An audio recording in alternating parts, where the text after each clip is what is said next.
The entire city believed Lucian Moretti was dying. What they didn't know was that someone was murdering him in plain sight. And the only witness was a woman everyone ignored. Chicago's most feared crime lord lay paralyzed in his own penthouse while his enemies prepared to carve up his empire. But when a plus-sized cleaning woman stumbled onto the truth, she became the only person standing between the king of monsters and a silent grave. This is the story of how the invisible became unforgettable. Hit that like button, drop a comment with your city so I can see how far this story travels, and stay until the end. Because what happens next will change everything you think you know about power, loyalty, and revenge. Bamasam. The penthouse smelled like expensive failure. Elena Ward pushed her squeaking cleaning cart through the marble hallway, head down, shoulders hunched in that practiced invisibility she'd perfected over 37 years of being looked through rather than at. The wheels rattled against imported Italian tile, while armed men in $1,000 suits stood outside mahogany doors, their eyes sliding past her like she was part of the furniture. She preferred it that way. Being invisible kept you breathing in places like this. The Moretti estate occupied the entire 42nd floor of the Drake Tower, a monument to blood money and violence, dressed up in crystal chandeliers and original Picassos. Elena had cleaned these halls for 3 years now, arriving at midnight when the dealers and enforcers finally went home, leaving behind their cigarette ash and occasionally their victims. She'd learned not to ask questions about the stains. Tonight felt different, though. Wrong. The kind of wrong that made your skin crawl even when you couldn't explain why.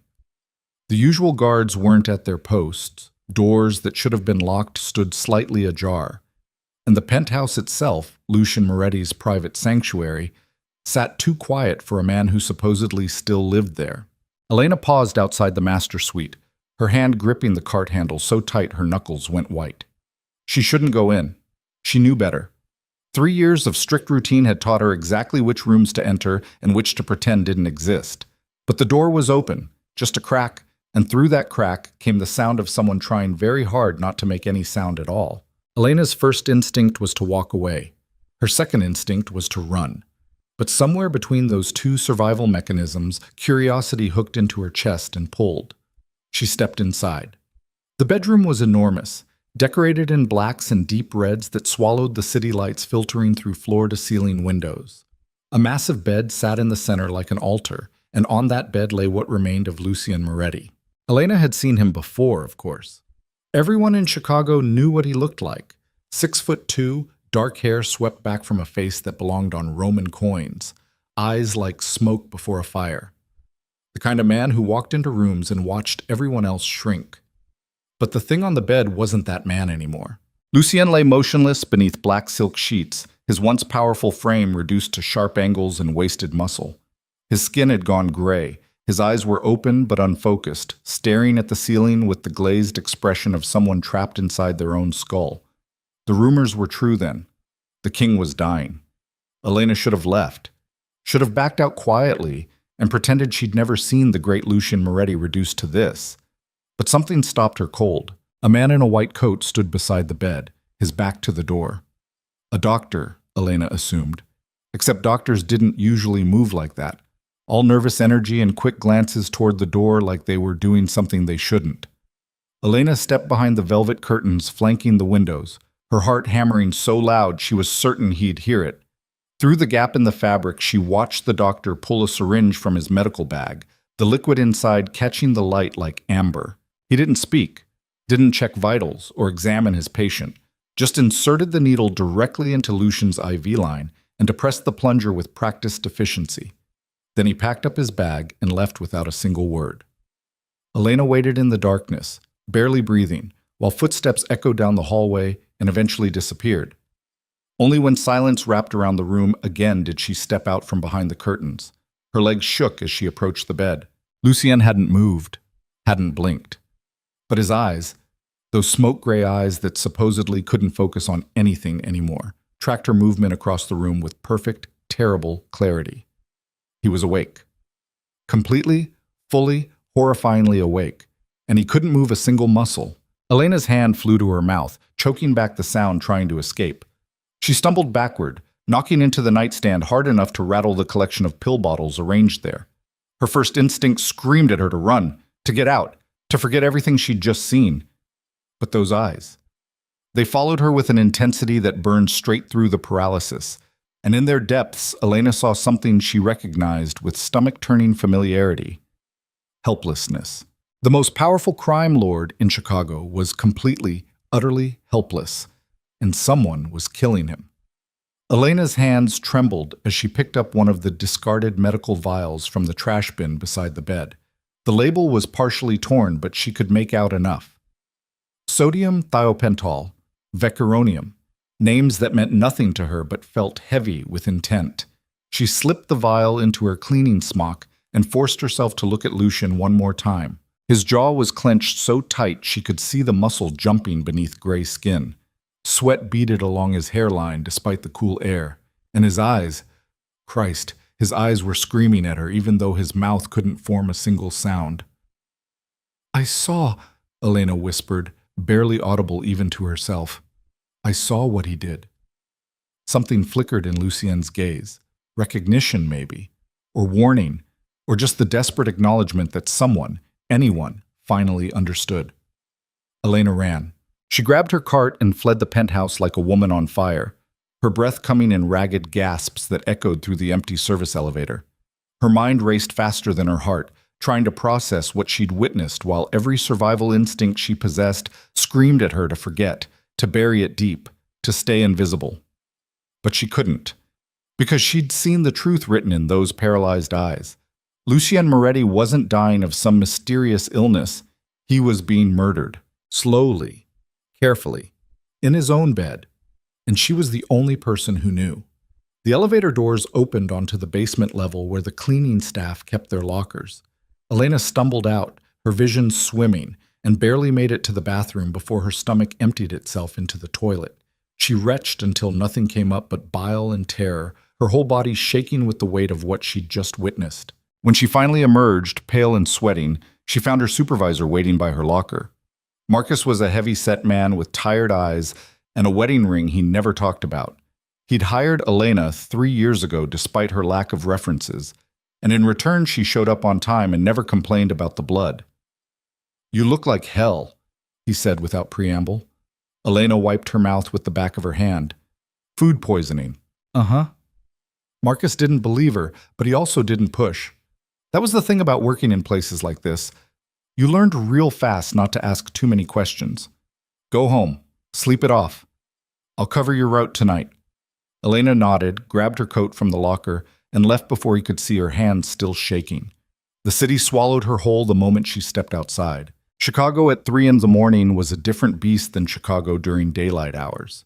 The streets belonged to addicts and working girls, and men who'd made careers out of other people's suffering. Elena kept her head down and walked fast, her fingers wrapped tight around the stolen vial in her pocket. She lived in a studio apartment in Pilsen, 40 minutes away by bus, and a lifetime away from the marble floors of the Drake Tower. The building smelled like old Greece and new regrets, the hallway lights flickering in rhythm with the bass from someone's stereo 3 floors up. Elena locked herself inside, threw both deadbolts, and stood with her back against the door until her breathing slowed to something almost normal. Then she pulled out the vial. The glass felt cold against her palm, the liquid inside shifting with a viscosity that made her skin crawl. She had no idea what she was looking at. No medical training, no chemistry background, just a high school education that ended when her mother got sick and someone needed to start paying bills. But she knew someone who might understand. Julio lived 2 floors down, a former paramedic who'd lost his license after stealing painkillers from the ambulance to manage his dying father's cancer. He spent his days now doing under-the-table medical work for people who couldn't afford hospitals or couldn't risk them. Elena knocked on his door at 3:30 in the morning. He answered in boxers and a stained undershirt, his eyes bleary with interrupted sleep.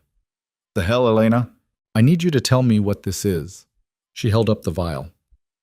Julio squinted at it, then at her. "Where'd you get that?" "Does it matter?" "It does if you stole it from the wrong people." Elena's silence was answer enough.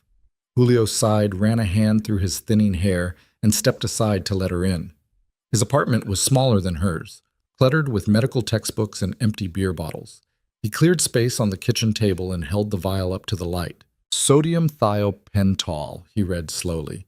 Vecuronium bromide. Christ, Elena, where did you get this? What does it do? What is it? Julio set the vial down carefully, like it might explode.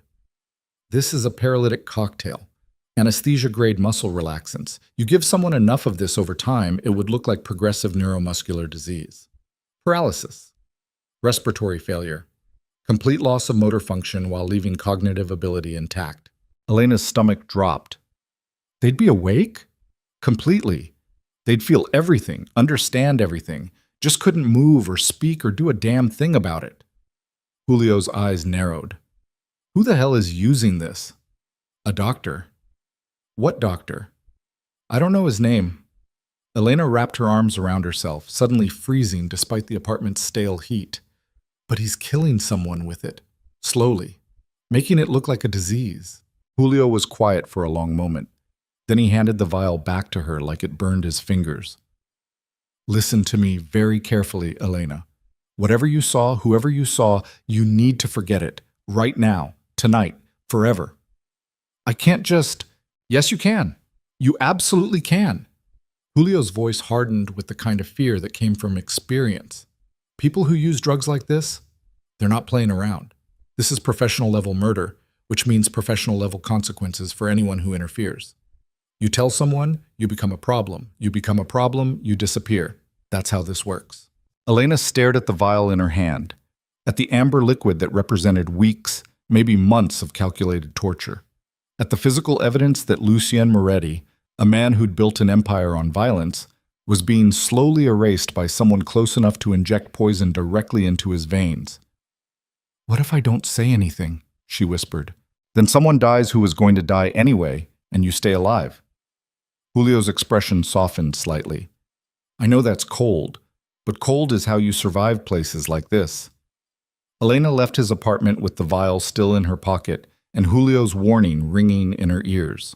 She should have thrown it away, should have flushed the evidence and scrubbed the memory of those paralyzed eyes from her mind, should have shown up to work tomorrow night like nothing happened and let Chicago's underworld handle its own murders the way it always did. But she couldn't shake the image of Lucien lying there, completely conscious while someone slowly erased him from existence. She knew what that felt like. Not the paralysis, but the invisibility, the helplessness, the experience of being so thoroughly dismissed by the world that you could scream yourself hoarse and nobody would even turn their head. Elena had spent her entire life being that kind of invisible, fat, poor, uneducated, the kind of woman people looked through on the street, in the grocery store, at work. She'd endured a lifetime of small cruelties and large humiliations, each one teaching her that women like her didn't matter, that they were background noise in other people's stories. And now here she was, holding evidence of a murder nobody else knew was happening. The only witness to an invisible crime. She looked at herself in the bathroom mirror, exhausted eyes, gray-streaked brown hair pulled back in a messy bun, a body the world had taught her to be ashamed of since she was 12 years old. Then she looked at the vial. Julio was right. The smart move was to forget everything, to stay small and quiet and alive. But Elena had spent 37 years making the smart move, and where had it gotten her? She slept for 3 hours, dreamless and heavy, then woke with a decision already made in that quiet space between unconsciousness and thought. She was going back. Elena arrived at the Drake Tower that night at exactly midnight, just like always. Marcus gave her a concerned look when she clocked in. You sure you're good? I'm good. She wasn't good. She was terrified. But terror and determination could look a lot alike if you squinted, and Elena had gotten very good at squinting. She pushed her cart through the familiar hallways, past the armed guards who never looked at her, past the closed doors hiding whatever sins needed hiding. But instead of starting her usual route on the lower floors, she rode the elevator straight to the penthouse. The master suite door was closed this time. Elena's hand hesitated on the handle. She could still walk away, could still choose survival over stupidity. Then she remembered those eyes. She opened the door. Lucien lay exactly where she'd left him 24 hours ago, his body a motionless shell beneath silk sheets. The IV still dripped steadily into his arm. The monitors still beeped their steady rhythm. Everything looked perfectly normal if you didn't know what to look for. But Elena knew now. She crossed to the bed, her heart hammering so hard she could feel it in her throat. Up close, Lucian looked even worse than before. The muscle wastage was more pronounced.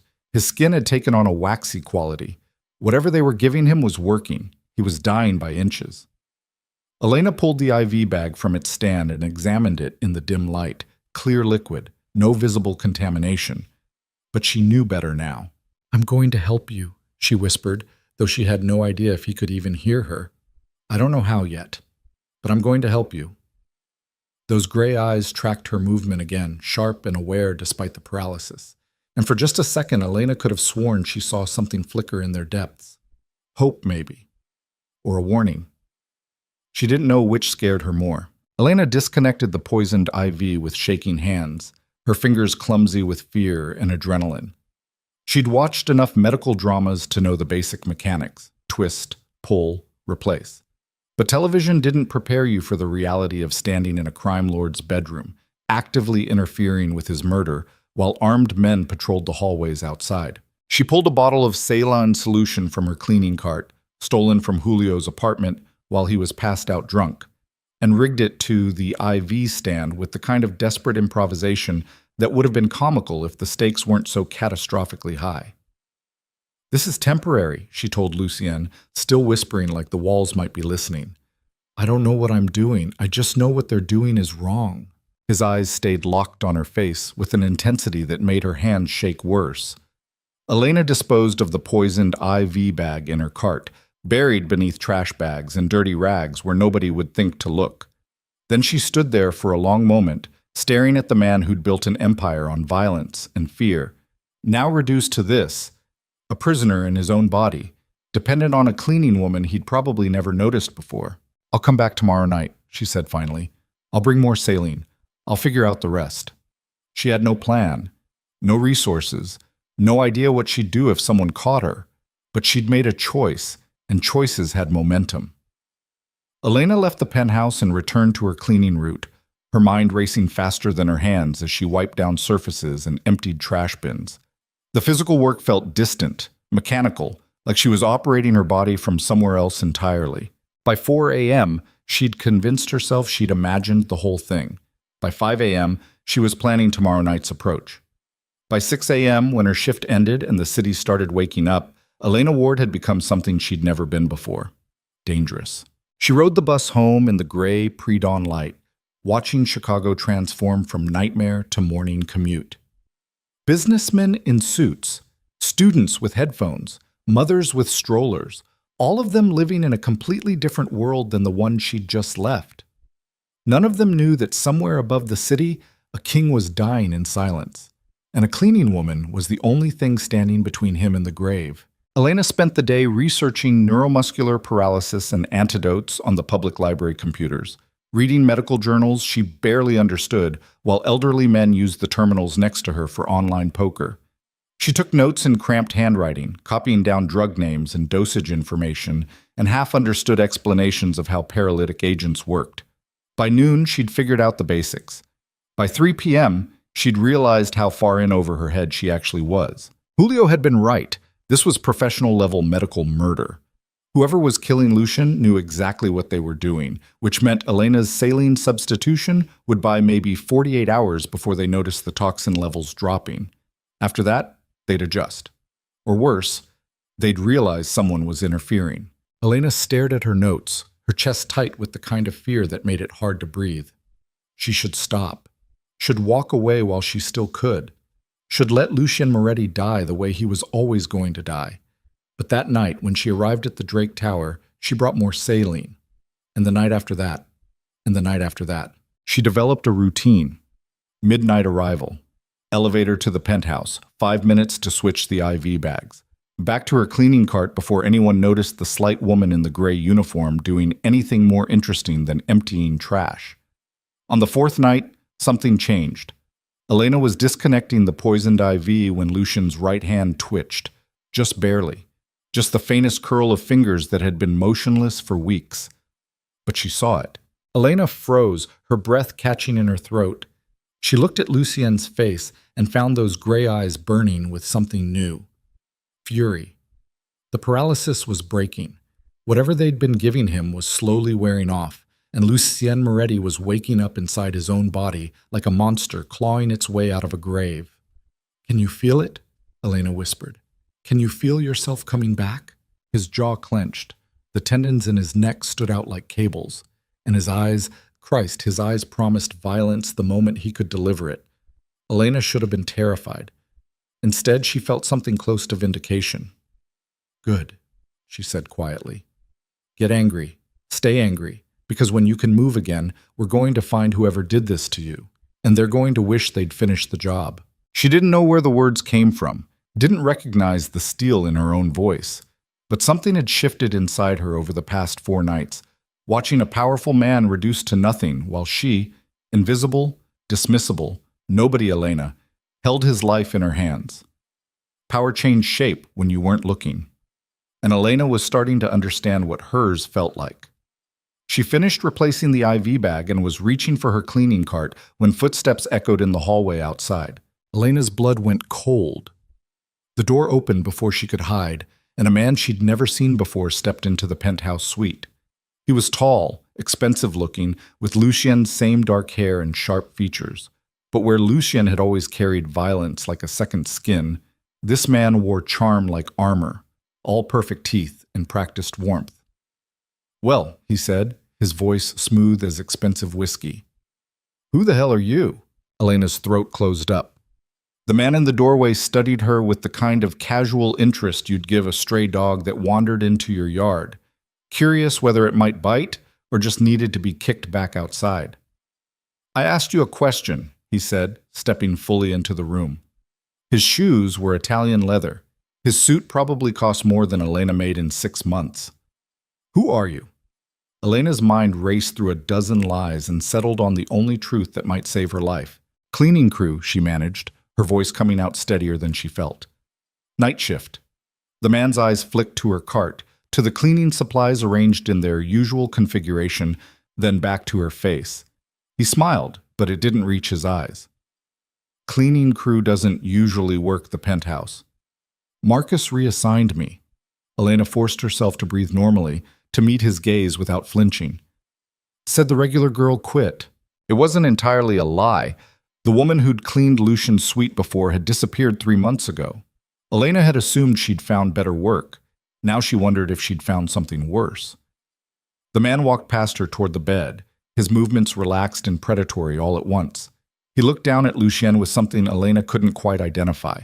Not love, not even concern. Just a kind of clinical assessment, like someone checking on an investment. "How's he looking tonight?" he asked, without turning around. Elena's hand tightened on her cart handle. "I don't know. I just clean." "Right, you just clean." He reached out and adjusted the IV bag, the saline bag Elena had just connected, and her heart stopped completely. But he didn't seem to notice anything wrong. Just checked the drip rate with practiced efficiency and stepped back. "Make sure you empty the medical waste properly. We don't want any biohazard issues." "Yes, sir." The man finally turned to look at her again, really look at her, and Elena felt his attention slide across her body like oil, taking in her gray uniform, her worn shoes, the extra weight she carried around her middle and hips. She saw the exact moment he dismissed her as irrelevant. "What's your name?" he asked. "Elena." "Well, Elena, I'm Damien Vale, Lucien's cousin." He said it like she should be impressed, like the name meant something beyond confirming what she'd already suspected, that family was often the knife you never saw coming. "I'll be checking in regularly while my cousin recovers. Make sure you keep this suite spotless. Lucien's very particular about his surroundings." Elena nodded, not trusting her voice. Damien crossed back to the door, paused, and looked over his shoulder one last time. "You see anything unusual up here? Anything that seems off?" The question hung in the air like a noose. "No, sir," Elena said. "Just a sick man and a lot of floors that need mopping." Damien's smile widened slightly. "Good. Let's keep it that way." He left, and Elena stood frozen in place for a full minute after his footsteps faded down the hallway. Then her legs gave out and she sat down hard on the floor, her back against the cleaning cart, her whole body shaking with the adrenaline crash. That was Damien Vale, the man behind the murder. She'd just met her enemy face to face, and he'd looked right through her like she was nothing. Elena wanted to laugh, or cry, or run screaming out of the building and never come back. Instead, she looked at Lucian. His eyes were open, tracking her position on the floor. And in their gray depths, she saw something that looked almost like approval. He'd watched the whole exchange, seen her lie without hesitation, recognized in that moment what she was becoming, an accomplice. Elena pushed herself to her feet, grabbed her cart, and finished her shift on autopilot.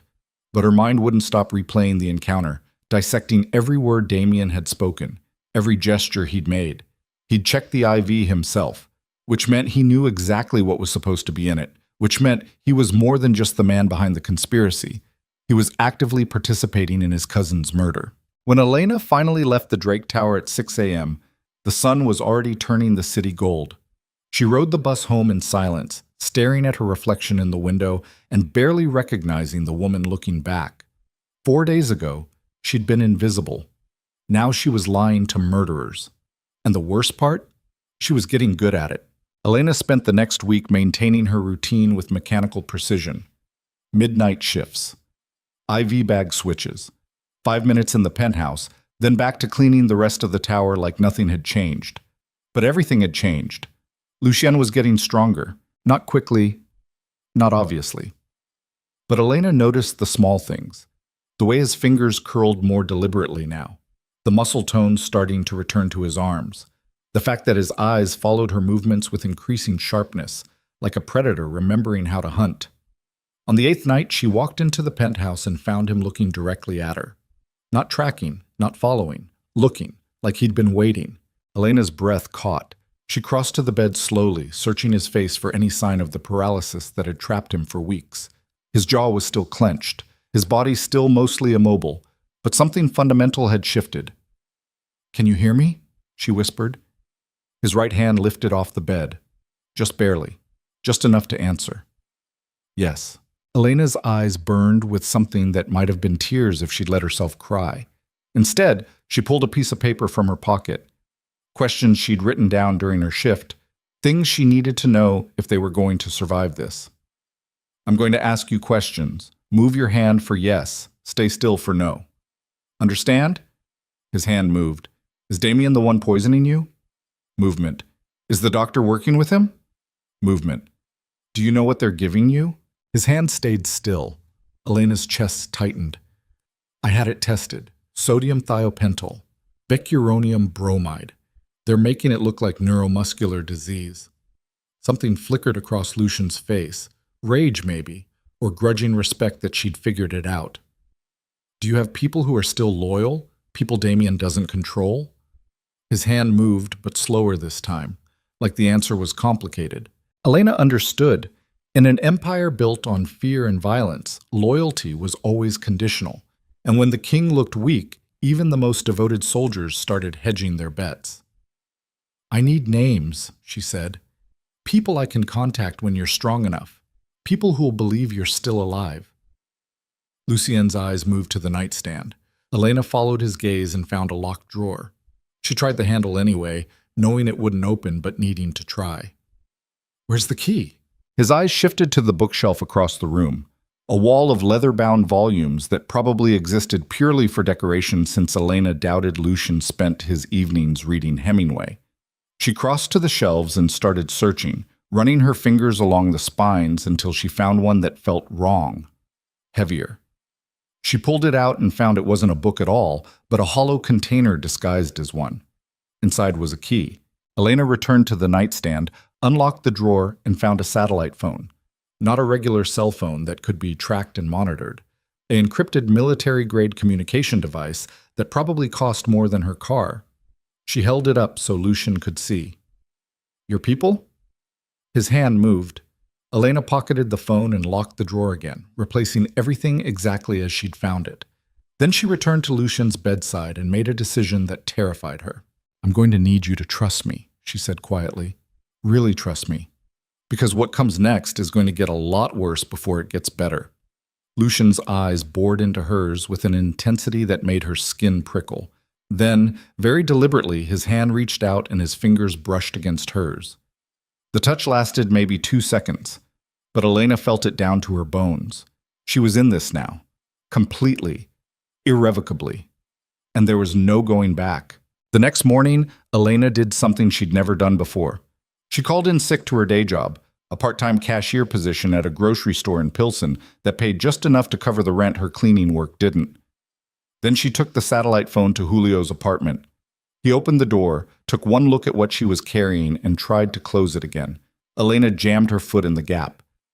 "I need your help." "No." "Julio, please." "I said no, Elena, Jesus Christ." He looked genuinely scared now, his eyes darting to the phone like it might explode. "Where the hell did you get that?" "It doesn't matter where." "It absolutely matters where. That's not a phone you buy at Best Buy. That's the kind of phone that comes with dead bodies attached." "I know what it is." Elena pushed harder against the door.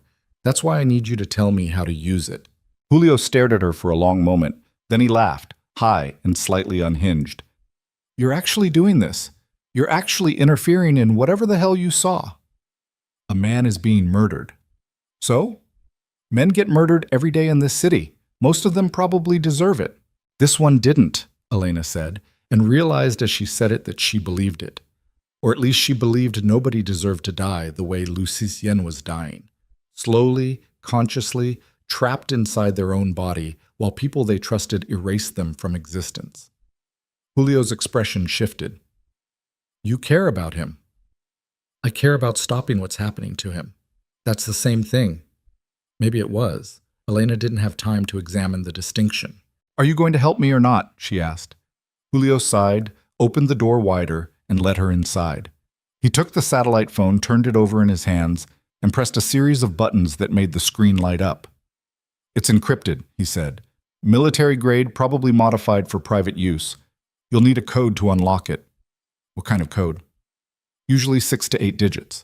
Something the owner would remember, but others wouldn't guess." Elena thought about Lucien, about the man she'd seen only in pieces, through observation and stolen moments. What would someone like that use as a security code? "Can you crack it?" she asked. Julio gave her a look. "I was a paramedic, not a hacker." "But you know people." "Elena, you know people who know people. That's how this city works." Julio was quiet for a long moment. Then he set the phone down on his kitchen table and rubbed his face with both hands.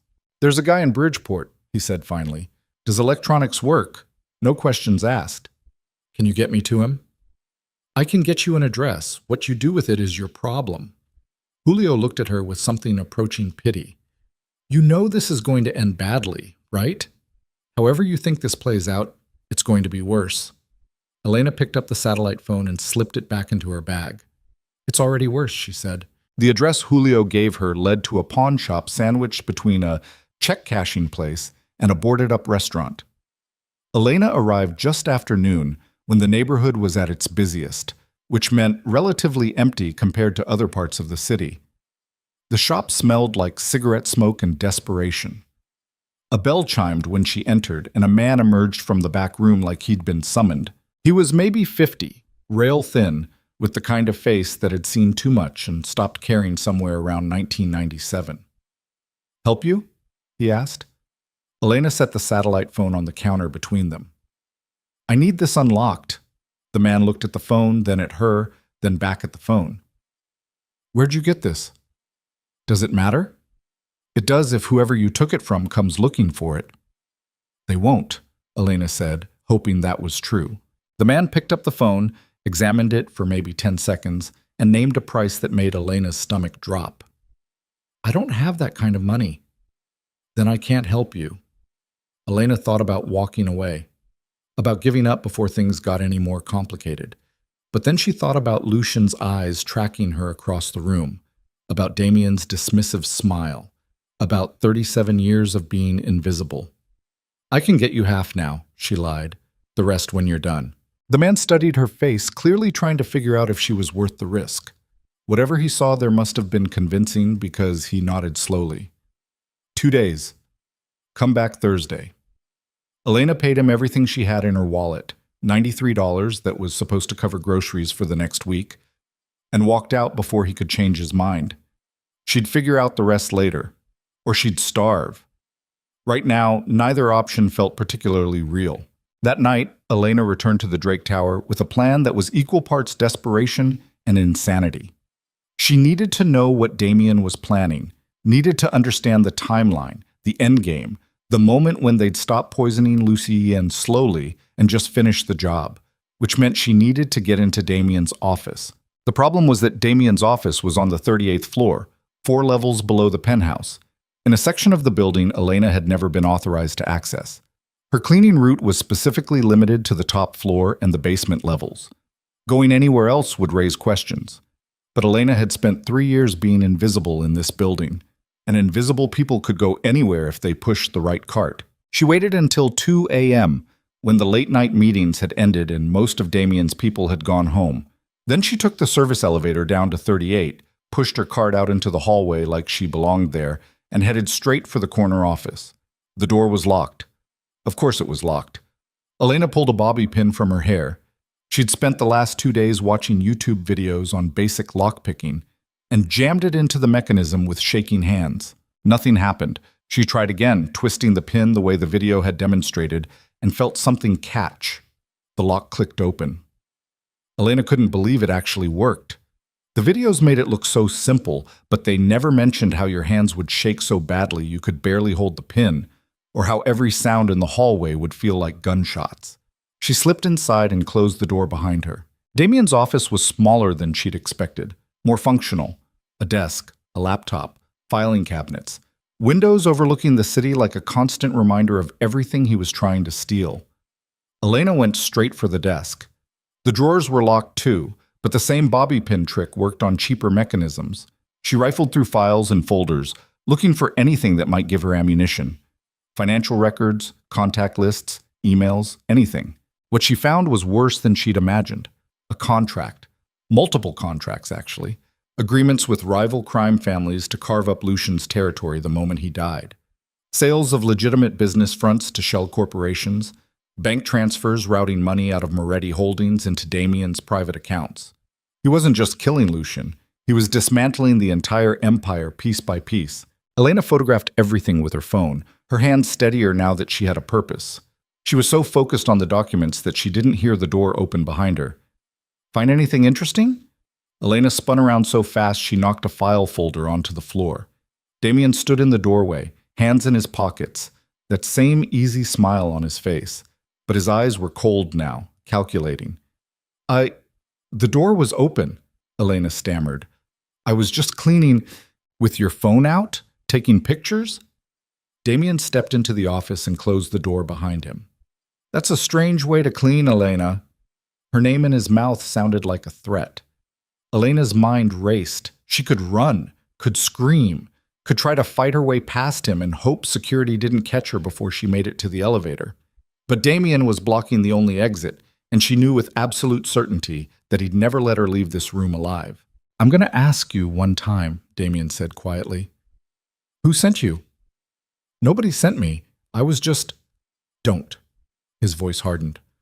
Don't insult my intelligence by pretending you're just a cleaning lady who accidentally wandered into my locked office and started photographing confidential documents. Someone sent you. Someone who knows what I'm doing. So I'll ask again.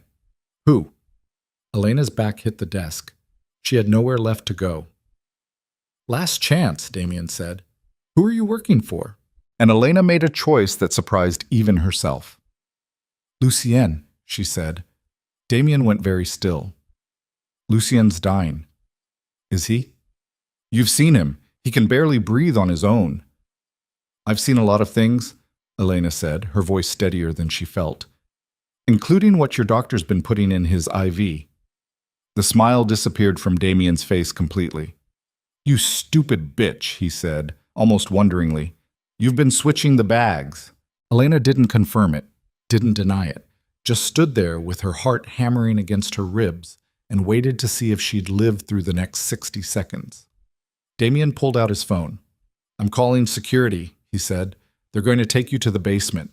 And then we're going to have a much longer conversation about exactly what you know and who you've told. I've told everyone, Elena lied. Sent copies of everything to 3 different people. If I don't check in by morning, it all goes to the FBI. It was a bluff so transparent a child could see through it, but Elena delivered it with enough conviction that Damien hesitated. You're lying. Maybe. But are you willing to risk it? Damien stared at her, and Elena watched him run calculations behind his eyes, weighing options, assessing threats, trying to figure out if she was really this stupid or if she actually had an insurance policy. Then the office door exploded inward. Two men in dark suits burst through, guns drawn, moving with military precision. They had Damien on the ground in under 3 seconds, his face pressed against the carpet while they zip-tied his hands behind his back. Elena stumbled backward, her brain trying to process what was happening. One of the men looked at her. You Elena Ward? She nodded, unable to form words. Boss wants to see you, now. They hauled Damien to his feet and dragged him out of the office while he screamed threats and promises of what he'd do to her. Elena followed on shaking legs, her mind still trying to catch up with reality. The men took her to the service elevator, not down to the basement like she'd expected, up, to the penthouse.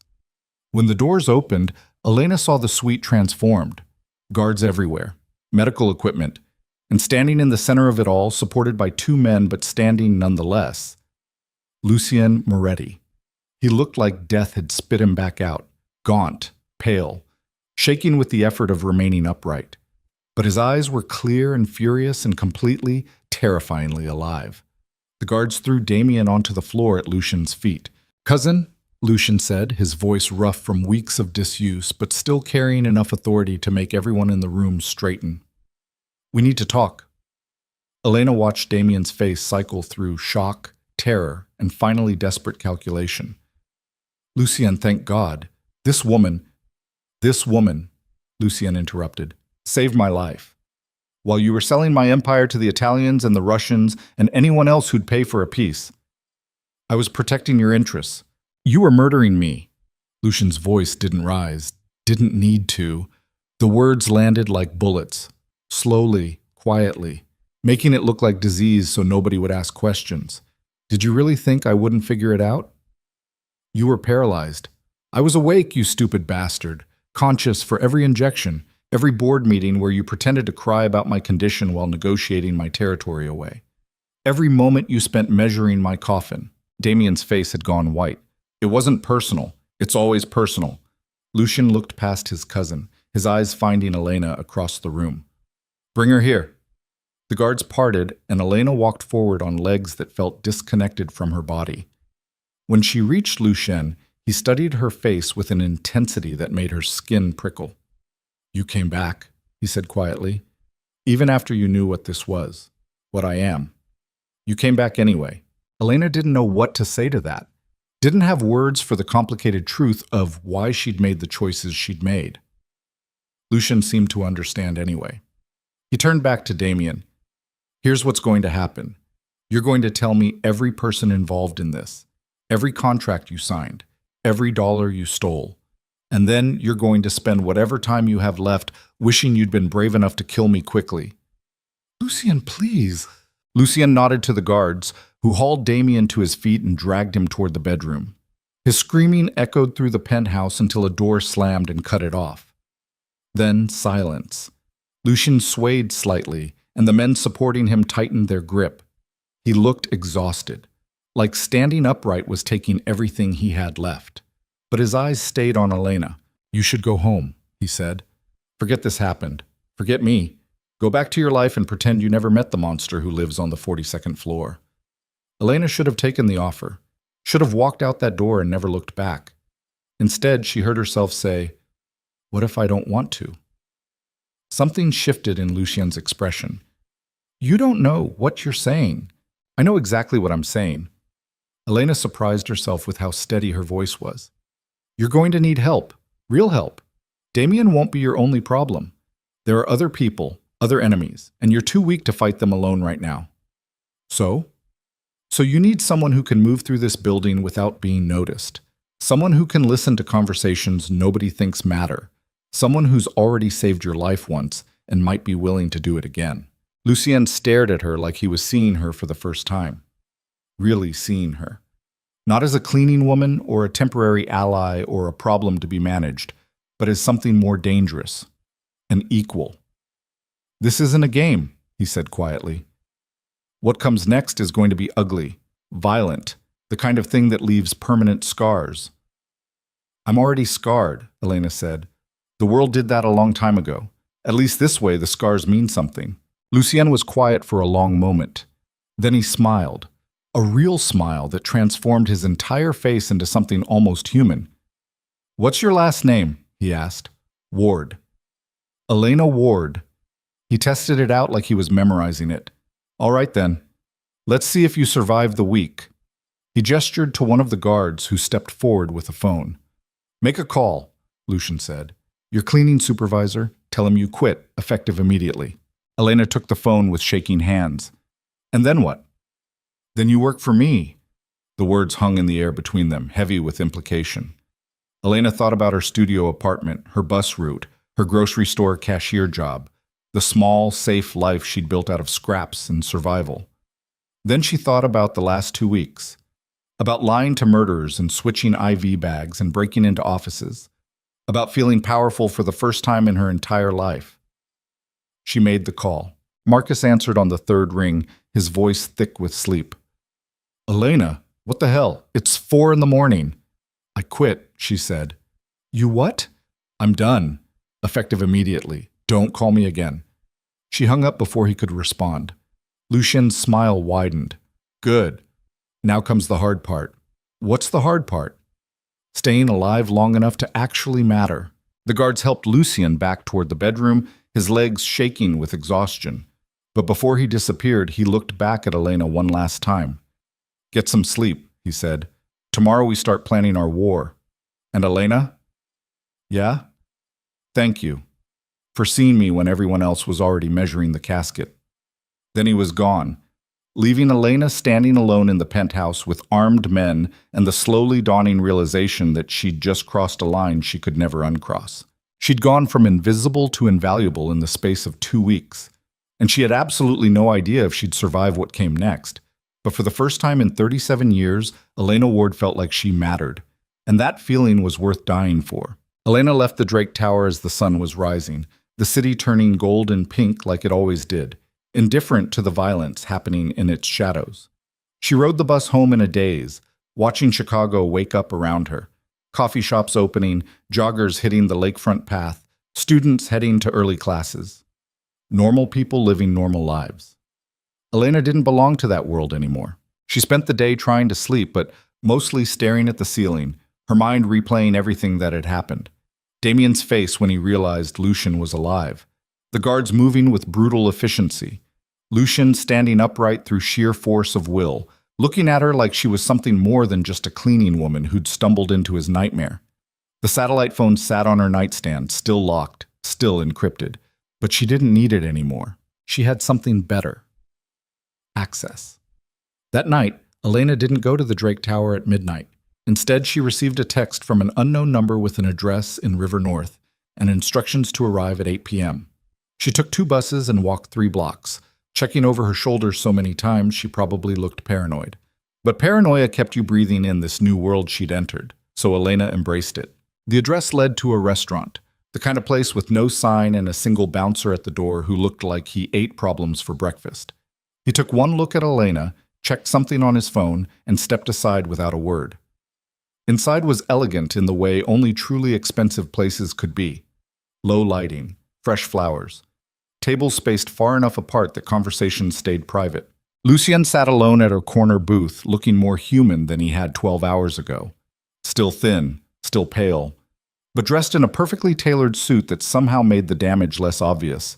He stood when Elena approached, or tried to, his legs betraying him halfway up before he caught himself and sat back down with controlled grace.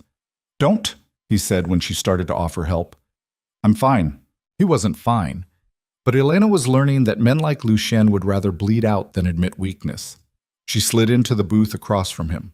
A waiter appeared instantly, set down a glass of red wine in front of her without being asked, and vanished just as quickly. I don't drink, Elena said. Tonight you do. Lucien's eyes held hers. Trust me. You're going to need it. Elena picked up the glass and took a sip. It tasted expensive and vaguely like regret. Damien talked, Lucien said without preamble. Gave us names, dates, financial records, everything. Is he still alive? For now. Lucien's expression didn't change. He's more useful breathing, at least until I've confirmed everything he told us. Elena set down the wine glass carefully. What did he tell you?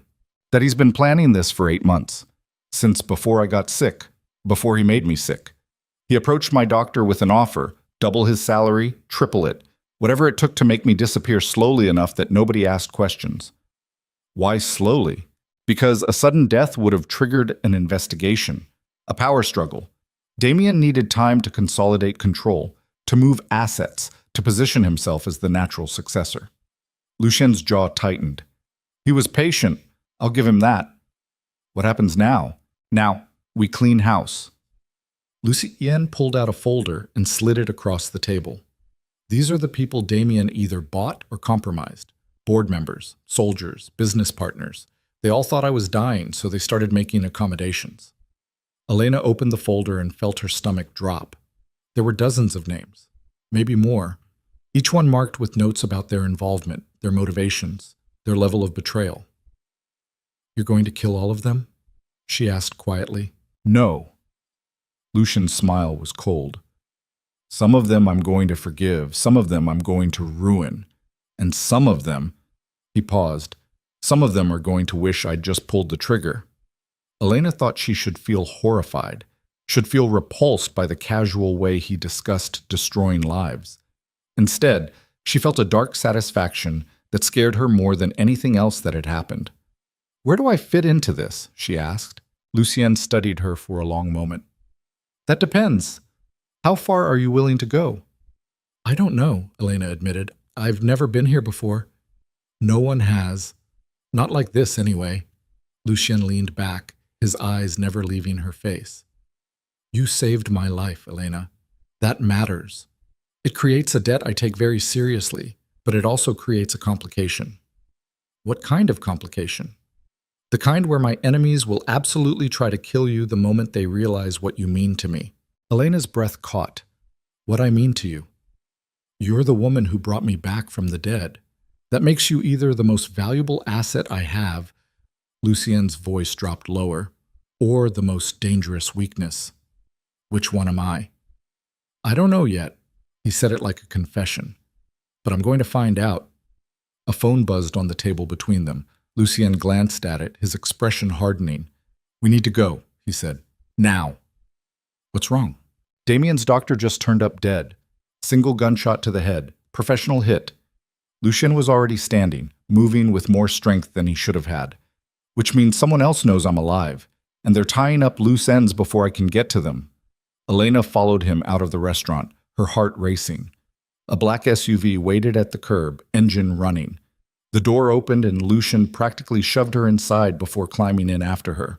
The vehicle pulled into traffic immediately, moving fast but not recklessly. Who would kill the doctor? Elena asked. Someone who paid him to poison me and doesn't want him talking. Lucien pulled out his phone and started typing, which narrows it down to about 6 people, maybe 7. Your cousin gave you names. My cousin gave me what he knew, but Damien was always a middleman. Someone else was funding this. Someone with enough money and motivation to buy a slow murder. The SUV took a hard right, throwing Elena against Lucien's shoulder. She felt him tense, then deliberately relax. Sorry, she said, pulling away. Don't be. His voice had gone quiet. I'm not used to people touching me without wanting something. What would I want? Lucien looked at her with an expression Elena couldn't quite read. That's what I'm trying to figure out. They drove in silence for several minutes, the city sliding past the tinted windows. Elena watched the streets change from River North's polished elegance to the industrial wasteland near the river. Where are we going? She finally asked.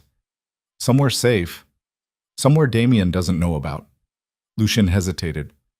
Somewhere I can think without worrying about who's listening. The SUV pulled up to a warehouse that looked abandoned from the outside, but hummed with quiet activity when they entered. Guards, computers, the infrastructure of an empire that existed in the shadows. Lucien Bochet led her through the space to a back office that was surprisingly comfortable. Leather furniture, a stocked bar. windows overlooking the river. He poured himself a drink and didn't offer her one this time. "Elena," he said without turning around, "I need you to understand something." "What?"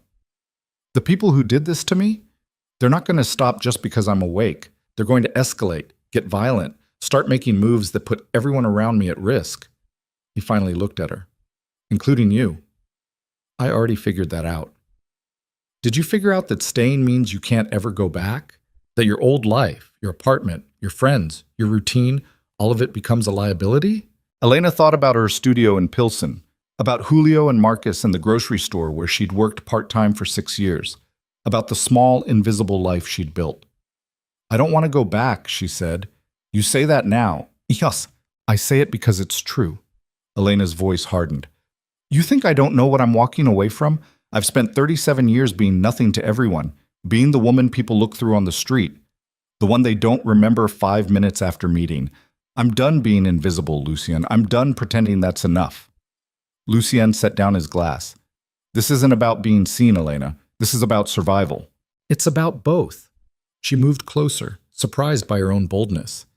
"You survived because I saw you, really saw you, when everyone else had already written you off. Don't tell me that doesn't matter." "It matters." His voice had gone rough. "It matters more than I want it to." They stood there in the dim office, the air between them charged with something Elena didn't have a name for. Not attraction exactly, not gratitude. Something rawer, more dangerous. Lucien broke first, turning away and running a hand through his hair. "You need to rest," he said. "There's a room upstairs. Clean clothes, security, use it." "What are you going to do?" "Figure out who wants me dead badly enough to kill a doctor. Then decide how many bodies that answer is worth." Elena wanted to argue, wanted to insist she could help, that she'd proven herself already. But Lucien looked exhausted in a way that went beyond physical damage. Like staying upright was taking everything he had. So she left him alone in his office and found the room he'd mentioned. It was small but comfortable, with a bed that was softer than anything in her apartment and windows that overlooked the river. Elena lay down without undressing, staring at the ceiling, listening to the sounds of the warehouse around her. Footsteps. Voices. The occasional slam of a door. This was her life now. No going back. She must have fallen asleep because the next thing she knew, someone was shaking her shoulder roughly. Elena jolted awake to find one of Lucien's guards looming over her. "Boss wants you. Now." She followed him downstairs to find the office transformed into a war room. Maps spread across the desk. Photos pinned to walls.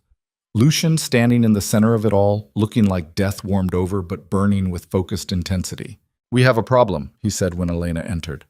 "What kind of problem?" Lucien pointed to one of the photos on the wall. A man Elena didn't recognize, expensive suit, cold eyes. "Antonio Russo, runs the north side. Been trying to expand into my territory for 5 years." Lucien's voice was flat. "He's the one who funded Damien's little conspiracy. Thought he could buy his way into power while I was too weak to fight back." "How do you know?" "Because he just sent me a very polite message." Lucien's smile was razor sharp. "Offering his condolences on my condition and suggesting we meet to discuss a peaceful transition of assets." Elena's blood went cold. "He doesn't know you're awake." "No, he thinks I'm still paralyzed, still dying, which gives us exactly one advantage. Surprise." "Surprise." Lucien turned to face her fully. "And that's where you come in." Elena's stomach dropped. "What do you need me to do?" "Russo's hosting a party tomorrow night. Invitation only. Very exclusive. Lots of important people making important deals." Lucien pulled out another photo. This one of an elegant ballroom. "He's going to be there. Unguarded. Vulnerable. You want to kill him at his own party?" "I want you to get close to him at his own party." Lucien's eyes held hers. "Close enough to plant a listening device. Close enough to confirm he's the one behind this.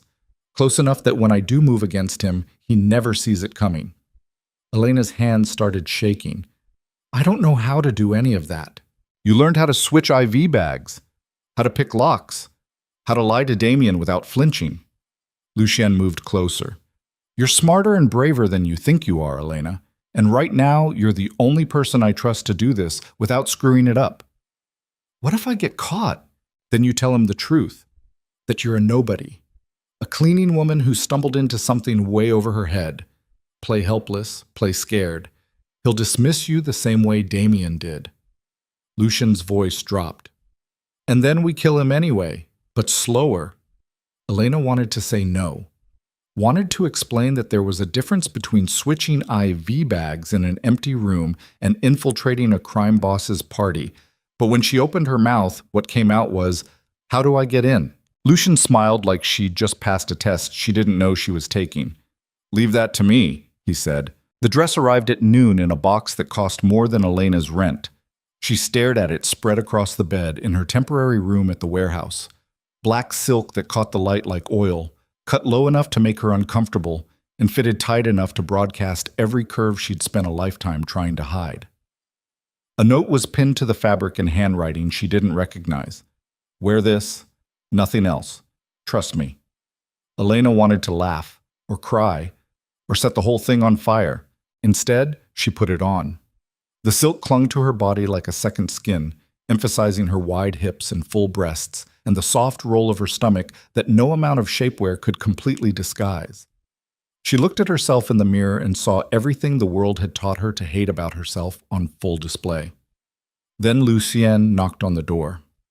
"Come in," she said, her voice shakier than she wanted. He entered and stopped dead, his eyes moving over her with an intensity that made her skin prickle. For a long moment he didn't say anything, just looked at her like he was memorizing every detail. "That'll work," he said finally. Elena wrapped her arms around herself. "I look ridiculous." "You look dangerous." Lucian moved closer, his gaze never leaving her face. "Which is exactly what we need. Russo's going to see a beautiful woman he doesn't know at his party. He's going to assume you belong to someone, and he's going to want to figure out who. I'm not beautiful." "Yes, you are." He said it like a fact, like something beyond argument. "You just spent so long being invisible, you forgot how to be seen." Elena's throat tightened. She wanted to believe him, wanted to see herself the way he apparently saw her.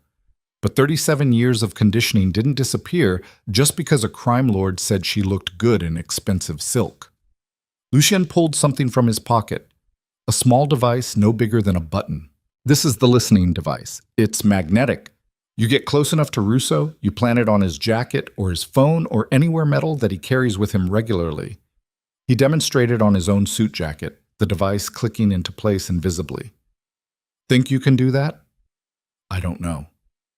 "That's not good enough, Elena. I need to know you can do this." She looked at him, really looked at him, and saw the exhaustion he was trying to hide. The way he braced himself against the doorframe like standing upright took effort. The tremor in his hands he couldn't quite control. He was still weak, still recovering, and he was trusting her with something that could get them both killed. "I can do it," she said. Lucien's expression softened slightly. "Good, because if this goes wrong, I know what happens if it goes wrong." "Do you?" He moved closer until they were almost touching. "Because if Russo figures out who you are, what you're doing, he won't kill you quick. He'll make it hurt. He'll make it last. And he'll make sure I know about it." Elena's hands clenched into fists at her sides. "Then I won't get caught." Something flickered across Lucien's face that might have been pride, or fear, or both. "One of my men will drive you. His name is Victor. He'll wait outside. Anything goes wrong, you run. You don't fight. You don't try to be brave. You run straight to the car and you let him get you out." "What about the device?" "Forget the device. Your life matters more." The words hung between them, heavy with implications neither of them wanted to examine. A knock on the door broke the moment. Victor appeared, a massive man with scarred knuckles and eyes like concrete. He looked at Elena in her silk dress and nodded once, apparently satisfied. "Car's ready," he said in an accent Elena couldn't place. Lucienne handed her a small clutch purse. "Your invitation's inside, along with a phone. It's clean, untraceable. You need anything, you call the first number. That's me." Elena took the purse, her fingers brushing his. The contact lasted maybe a second, but she felt it down to her bones. "Don't die," Lucien said quietly. "I'm not done with you yet." Then he was gone, leaving Elena alone with Victor in a dress that felt like a costume for a role she'd never auditioned for. The drive to Russo's estate took 40 minutes, cutting through parts of Chicago Elena had only seen on television. Waterfront mansions, private beaches, the kind of wealth that didn't advertise because it didn't have to. Victor pulled up to a gate flanked by security guards in suits that didn't quite hide their weapons. He handed over Elena's invitation without comment. The guard studied it, then looked at Elena through the window. His eyes moved over her body with professional assessment, cataloging and dismissing her in the same glance. "She's not on the list," he said. Victor's expression didn't change. "She's +1 for Castellano." The guard checked something on his tablet, frowned, then waved them through. Elena released a breath she didn't know she'd been holding. "Who's Castellano?" she asked. "Dead," Victor said flatly. "Died 3 hours ago. Heart attack. Russo doesn't know yet." Elena's stomach dropped. What happens when he finds out? You plant the device and leave before he figures it out. The mansion was obscene in its excess. Marble columns, crystal chandeliers visible through floor-to-ceiling windows. Fountains that probably cost more than Elena's entire neighborhood. Victor stopped the car at the circular driveway where valets waited to take keys. "You have 2 hours," he said. "After that, I'm coming in whether you're done or not." Elena nodded, grabbed the clutch, and stepped out into the cool evening air. The valet barely looked at her as he drove the car away. Elena walked up the marble steps on heels she'd practiced in for exactly 30 minutes, feeling every eye on her. Guards flanked the entrance, their gazes sliding over her the same way they'd probably looked at 100 other women tonight. Assessing threat level, finding none, moving on. She was invisible again. But this time, she'd chosen it. Inside, the party was already in full swing. Beautiful people in expensive clothes, drinking expensive alcohol, while servers in white jackets circulated with trays of food that cost more per bite than Elena used to make in a day. She accepted a glass of champagne she had no intention of drinking and moved through the crowd like a ghost, listening to fragments of conversation. Heard Moretti's finally dying. About time. Man's been a plague on this city. Russo's positioning himself perfectly. Elena's jaw clenched. They were already dividing up Lucien's empire like he was dead and buried. She found Antonio Russo holding court in the center of the ballroom, surrounded by sycophants and rivals pretending to be friends.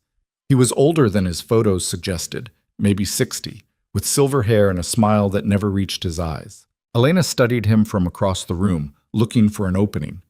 The listening device felt heavy in her clutch, despite weighing almost nothing. "You look lost." Elena turned to find a woman watching her with amused eyes. She was maybe 40, beautiful in the way rich women could afford to be, wearing diamonds that probably had their own security detail. "First time at one of Antonio's parties?" the woman asked. Elena nodded, not trusting her voice. "Don't worry, everyone feels out of place at first." The woman extended a manicured hand. "Isabella Russo, Antonio's wife." Elena's blood turned to ice, but she shook the offered hand anyway. "Elena." "Just Elena?" Isabella's smile widened. "How mysterious. Are you here with someone or just crashing for the champagne?" Elena's mind raced. "I'm a friend of Marco Castellano." "Oh, Marco." Isabella's expression shifted to something approaching genuine warmth. "How is he? I haven't seen him in weeks." "He's..." Elena couldn't finish the lie.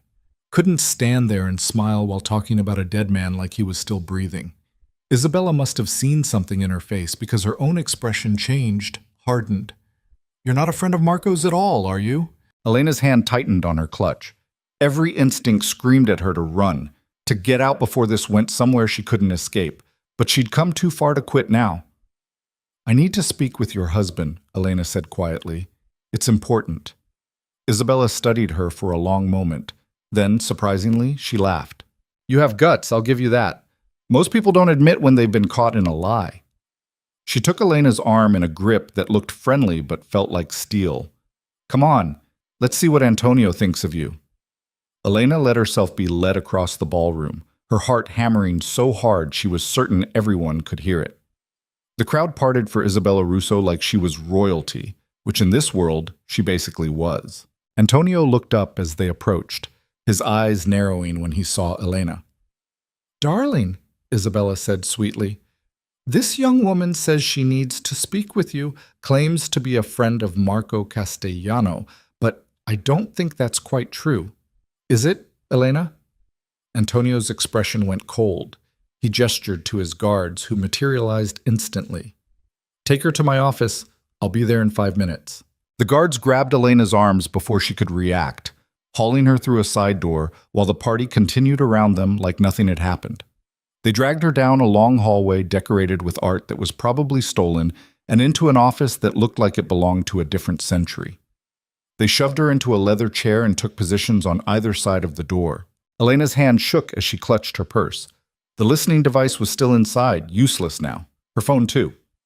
And Victor was outside waiting for a signal that wouldn't come. The door opened and Antonio Russo walked in, his earlier charm completely gone. Who sent you? He asked without preamble. Nobody. Antonio backhanded her across the face so fast Elena didn't see it coming. Pain exploded through her cheek and she tasted blood. Let's try that again, Antonio said calmly. Who sent you? Elena's ears rang.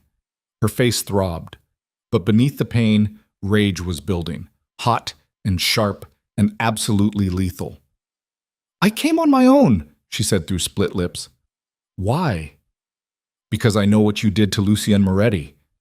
Antonio's expression didn't change. Lucien Moretti is dying. Everyone knows that. He's not dying. He's awake, and he's coming for you. The words landed like grenades. Antonio stared at her for 3 heartbeats. Then he started laughing, a sound so genuinely amused it made Elena's skin crawl. Is that what he told you? That he's fine? That he's recovered? Antonio shook his head. Sweetheart, I don't know who you are or what game you're playing, but Lucien Moretti is paralyzed in his own bed. I've seen the medical reports, hired my own doctors to confirm. The man's a vegetable. Those reports are fake. The reports are real. What's fake is whatever fairy tale someone sold you. Antonio leaned against his desk. Let me guess. You're the cleaning woman, the one who's been helping him. Elena's blood went cold. Antonio smiled. Did you really think we wouldn't notice?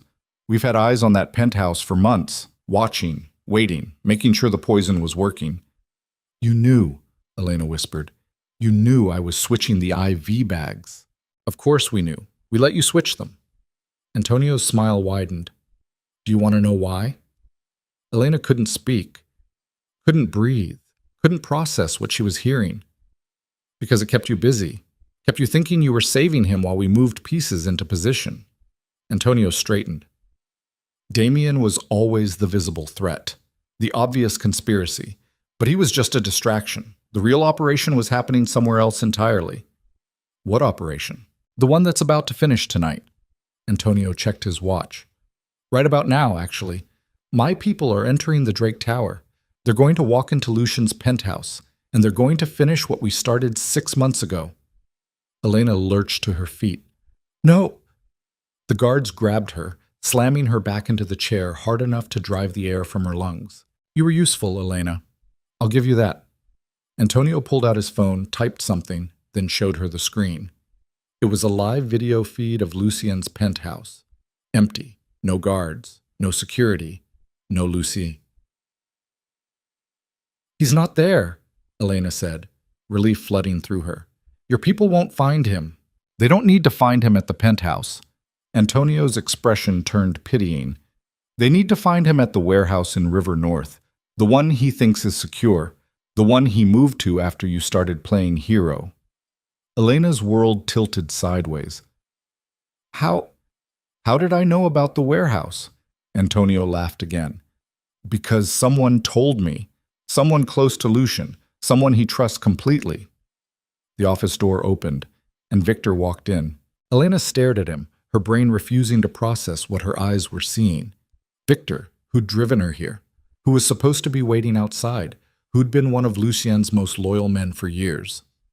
Hello, Elena, Victor said in that same flat tone he always used. You... Elena couldn't form words around the betrayal lodging in her throat. I told Antonio about the warehouse 2 days ago. Told him when Lucien would be there. How many guards. Where the weak points were. Victor's expression didn't change. By now it's over. Lucien's dead. His people are scattered, and Antonio owns everything that's left. Why? Elena heard herself ask. Money, Victor said simply. Loyalty doesn't pay as well as you'd think. Antonio walked over and patted Victor's shoulder like rewarding a dog. I offered him triple what Lucian was paying, plus a percentage of the new territory. Smart man took the deal. Elena's hands curled into fists so tight her nails cut into her palms. Blood welled up and dripped onto the expensive carpet, and she didn't care. Didn't care about anything except the crushing weight of understanding that she'd failed. She'd believed she was saving Lucian when all she'd done was give his enemies exactly what they needed. Time, distraction, a false sense of security, and now he was dead. Because of her. What are you going to do with me? Elena asked, her voice hollow. Antonio considered her. That depends. Are you willing to be reasonable? Meaning? Meaning you have information I want. Lucien's financial accounts. His blackmail files. The locations of his safe houses. Antonio crouched down to her eye level. You give me that, I'll make your death quick. Painless. You refuse, and I let my men get creative before they put a bullet in your skull. Elena thought about Lucien, about his gray eyes watching her across the penthouse, about the way he'd said her name like it mattered, about the dress he'd sent her and the way he'd looked at her like she was something more than just a cleaning woman who'd stumbled into his nightmare. And she made a choice. Go to hell, she said. Antonio stood up, his expression bored. Your funeral. Victor, take her to the basement. Make sure she understands exactly how serious I am. Victor grabbed her arm and hauled her out of the chair. Elena didn't fight, didn't struggle. Just let him drag her back through the hallway while the party continued in the ballroom. Beautiful people drinking beautiful drinks and celebrating the death of a king they'd never met. The basement was exactly what Elena expected. Concrete floors, exposed pipes, drains positioned in strategic locations, a killing floor. Victor shoved her against the wall hard enough to rattle her teeth. Then he pulled out a gun and pressed it against her temple. Any last words? He asked. Elena looked at him, really looked at him, searching for any hint of the man who'd driven her here, who'd seemed so calm and professional and trustworthy. She found nothing. Yeah, she said, you should have checked the car. Victor frowned. What? The basement door exploded inward. 6 men in tactical gear poured through, moving with military precision. They had Victor on the ground in under 3 seconds, his gun skittering across the concrete while he cursed in Russian. And behind them, leaning on a cane but very much alive, walked Lucien Moretti. He looked at Elena, took in her split lip and the blood on her dress, and his expression went absolutely murderous. Are you hurt? He asked quietly. Elena shook her head, not trusting her voice. Lucien turned his attention to Victor, who was face down on the concrete with 3 guns pointed at his skull. Victor, Lucien said, almost conversationally, how long have you worked for me? 7 years, Victor spat. 7 years. And in that time, I paid you well, gave you respect, trusted you with my life. Lucien moved closer, the cane clicking against the floor with each step. So I'm curious, when did Antonio approach you? Victor said nothing. Lucien nodded to one of his men, who stepped on Victor's hand hard enough to break fingers. Victor screamed. When? Lucien asked again. 8 months ago, Victor gasped. Right after you got sick. And you said yes immediately? I said yes because I knew you were finished, because a smart man doesn't go down with a sinking ship. Lucien was quiet for a moment. Then he looked at Elena. What do you think I should do with him? Elena stared at Victor, the man who'd betrayed them both, who'd been feeding information to their enemies, who'd almost gotten her killed tonight. I think you should make him tell you everything, she said, surprised by how steady her voice was. Every person he talked to, every piece of information he sold, every plan Antonio made. Lucien smiled. I was hoping you'd say that. He nodded to his men, who hauled Victor to his feet and dragged him toward a corner of the basement where chains hung from the ceiling. Elena looked away, not wanting to see what came next. Lucien touched her arm gently. Come on, let's get you out of here. Elena followed him back upstairs, her legs shaking with delayed shock. They emerged in a service hallway away from the party, where more of Lucien's men waited in strategic positions. "The warehouse," Elena said. "Victor said—" "Victor lied." Lucien's expression was grim. "Or more accurately, he told the truth about a warehouse, just not the one I was actually in." "You knew he was a traitor?" "I suspected, couldn't prove it, so I fed him false information and waited to see where it went." Lucien looked at her. "I'm sorry I couldn't tell you. I needed someone Antonio would believe, and that meant someone who genuinely didn't know the truth." Elena's chest tightened. "I could have died." "I know, and I would have burned this entire city down if they'd touched you." He said it like a fact, like something beyond question. "But I also knew you were smart enough to survive long enough for us to get here." "How did you know where I was?" Lucien pulled out his phone and showed her a tracking app. A red dot pulsed on the screen, centered on their current location. "The dress," he said, "had a tracker sewn into the hem. I've been watching you since you left the warehouse." Elena didn't know whether to feel relieved or furious. "You used me as bait. I used you as the queen in a chess game I needed to win." Lucien's eyes held hers. "And you played it perfectly. Antonio thinks I'm dead, thinks his operation succeeded, which means his guard is down. What are you going to do?" "What I should have done 6 months ago." Lucien straightened, and despite the cane and the exhaustion and the damage that still lingered, he looked every inch the king he'd always been. "I'm going to remind Chicago exactly who I am." He moved toward the main ballroom, his men falling into formation around him. Elena followed, her heart hammering, knowing whatever came next would change everything. They reached the ballroom entrance and Lucien paused, looking back at her one last time. "Stay close to me," he said, "and whatever happens in the next 10 minutes, don't interfere. Understand?" Elena nodded. Lucien pushed open the doors and walked into Antonio Russo's party like a ghost returning from the dead. The room didn't notice at first. The music kept playing, people kept drinking. The celebration of Lucien Moretti's demise continued without interruption. Then someone screamed. The sound cut through the ballroom like a knife. Heads turned, conversation stopped, and every person in that room found themselves staring at the man they thought was dying paralyzed in a penthouse across the city. Antonio Russo stood frozen at the center of it all, his champagne glass halfway to his lips, his face cycling through shock and terror and desperate calculation. "Antonio," Lucien said, his voice carrying across the sudden silence. "We need to talk. You're—" Antonio couldn't finish the sentence. "Alive? Awake? Pissed off beyond all measure?" Lucien smiled. "All of the above." Antonio's guards reached for their weapons, but Lucien's men were faster. A dozen laser sights appeared on chests and foreheads around the room. "I wouldn't," Lucien said mildly. "This is a party. Let's not ruin the carpets." Antonio set down his glass carefully. Elena watched him pull himself together, watched the fear disappear behind a mask of composure that must have taken years to perfect. "Lucien," he said smoothly, "this is unexpected. I'd heard you were unwell." "You heard I was paralyzed, dying, being slowly poisoned by my own cousin while you funded the operation and waited to carve up my territory." Lucien moved deeper into the room, the crowd parting before him.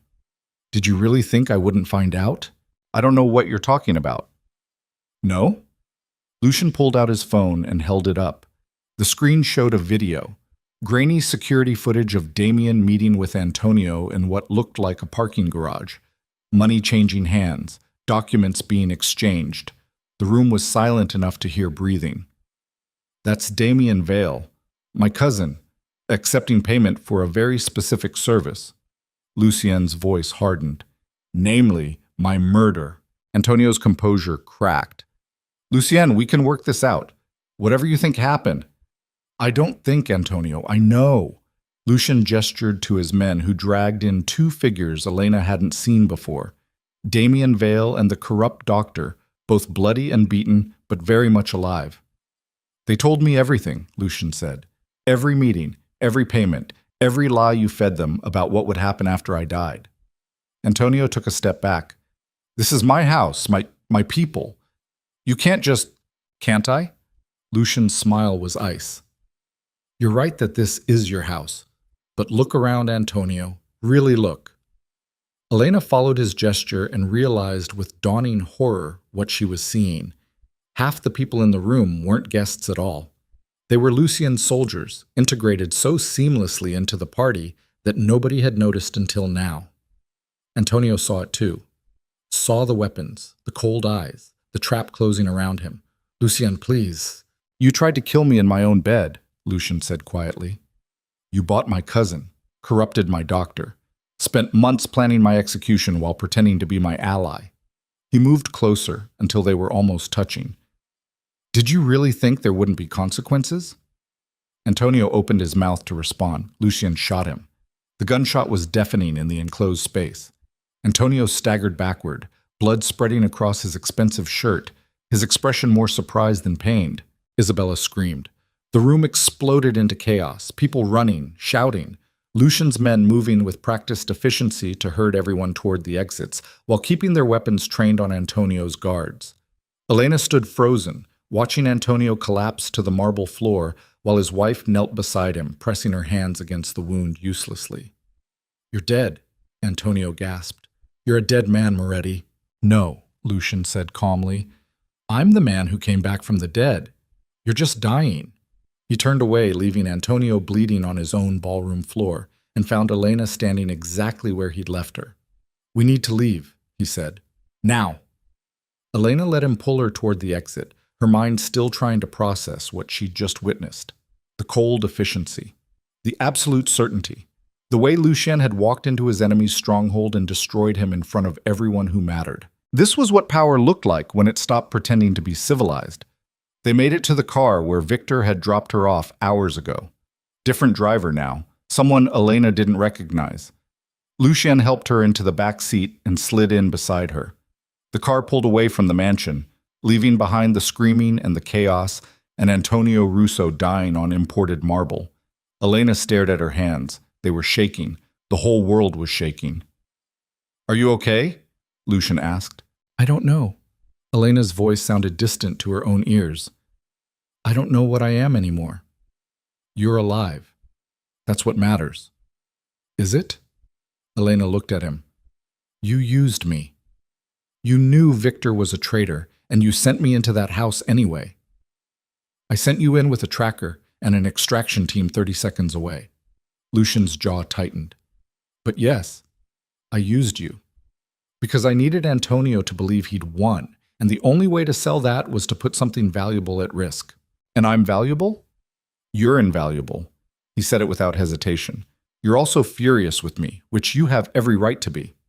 Elena wanted to argue, wanted to scream at him for putting her in danger, for not trusting her with the truth, for treating her like a chess piece instead of a person. But she'd walked into that mansion knowing the risks, had chosen to wear the dress and plant the device and lie to Antonio Russo's face. Nobody had forced her. She'd made herself a weapon. And weapons didn't get to complain when they were used. What happens now? She asked instead. Now we clean up the mess. Antonio's organization will fracture without him. His soldiers will scatter or swear loyalty to whoever looks strongest. Lucian looked out the window at Chicago sliding past. And I remind everyone in this city why you don't come at a king unless you're absolutely certain he's dead. The car pulled up to a building Elena didn't recognize. Not the warehouse. Somewhere new.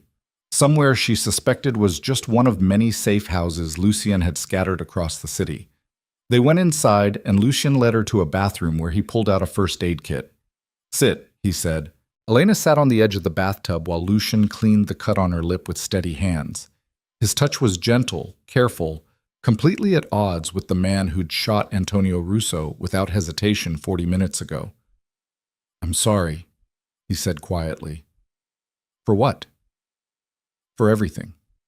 For getting you involved in this. For putting you in danger. For...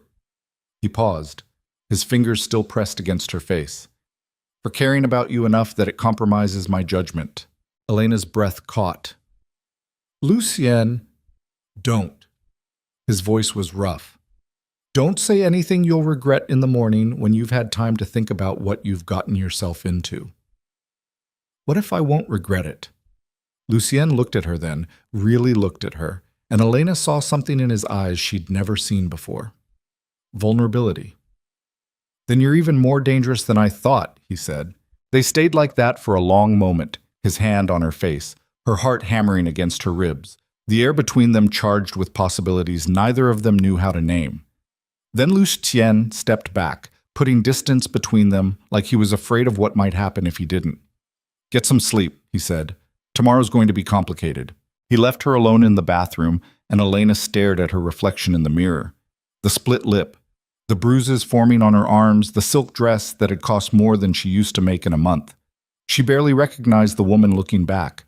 The invisible cleaning lady was gone, and in her place stood someone who'd lied to mobsters, survived interrogation, and watched a man die without flinching. Elena didn't know who that person was yet, but she was starting to understand that survival in Lucien Moretti's world required becoming someone new, someone harder, someone willing to do whatever it took. And the most terrifying part was how natural it felt, how easily she'd slipped into the role of accomplice, of weapon, of the woman standing beside the devil himself. She thought about walking away, about finding whatever remained of her old life and pretending the last 2 weeks had been a nightmare, but she'd crossed too many lines, burned too many bridges. There was no going back to invisible now. Elena Ward had been seen, and the only direction left was forward. Elena woke to the sound of gunfire. Not close, not immediate, but somewhere in the building below, automatic weapons were tearing through walls and bodies with mechanical efficiency. She rolled out of bed, her body moving on instinct before her brain caught up. The clock on the nightstand read 4:17 a.m. She'd been asleep for maybe 3 hours. The door burst open and one of Lucien's guards appeared, blood streaming from a cut above his eye. "We're under attack," he said. "Boss wants you in the safe room. Now." Elena grabbed her shoes and followed him into the hallway. The gunfire was louder now, echoing up through the stairwell. She could hear men shouting in languages she didn't recognize, and the wet sound of bullets hitting flesh. The guard led her to what looked like a closet, but opened onto a reinforced door with a keypad lock. He punched in a code and shoved her inside. "Stay here. Don't open this door for anyone except Lucien or me. Understand?" Elena nodded. He slammed the door shut, and she heard the locks engage with mechanical finality. The safe room was small, maybe 8 by 10 feet, with concrete walls and a single monitor showing security feeds from throughout the building. Elena watched the screens and felt her stomach drop. There were at least 20 armed men moving through the lower floors, clearing rooms with military precision. They wore black tactical gear and moved like professionals, not the usual street soldiers who made up most of Chicago's criminal muscle. This wasn't a random attack. This was an execution squad. On one of the screens, Elena saw Lucien directing his men from what looked like a command center. He was still weak, still leaning on that damned cane, but his orders were sharp, and his positioning was perfect. He'd turned the building into a kill box, funneling the attackers into choke points where his people could cut them down. But there were too many of them. For every attacker that fell, 2 more appeared to take their place.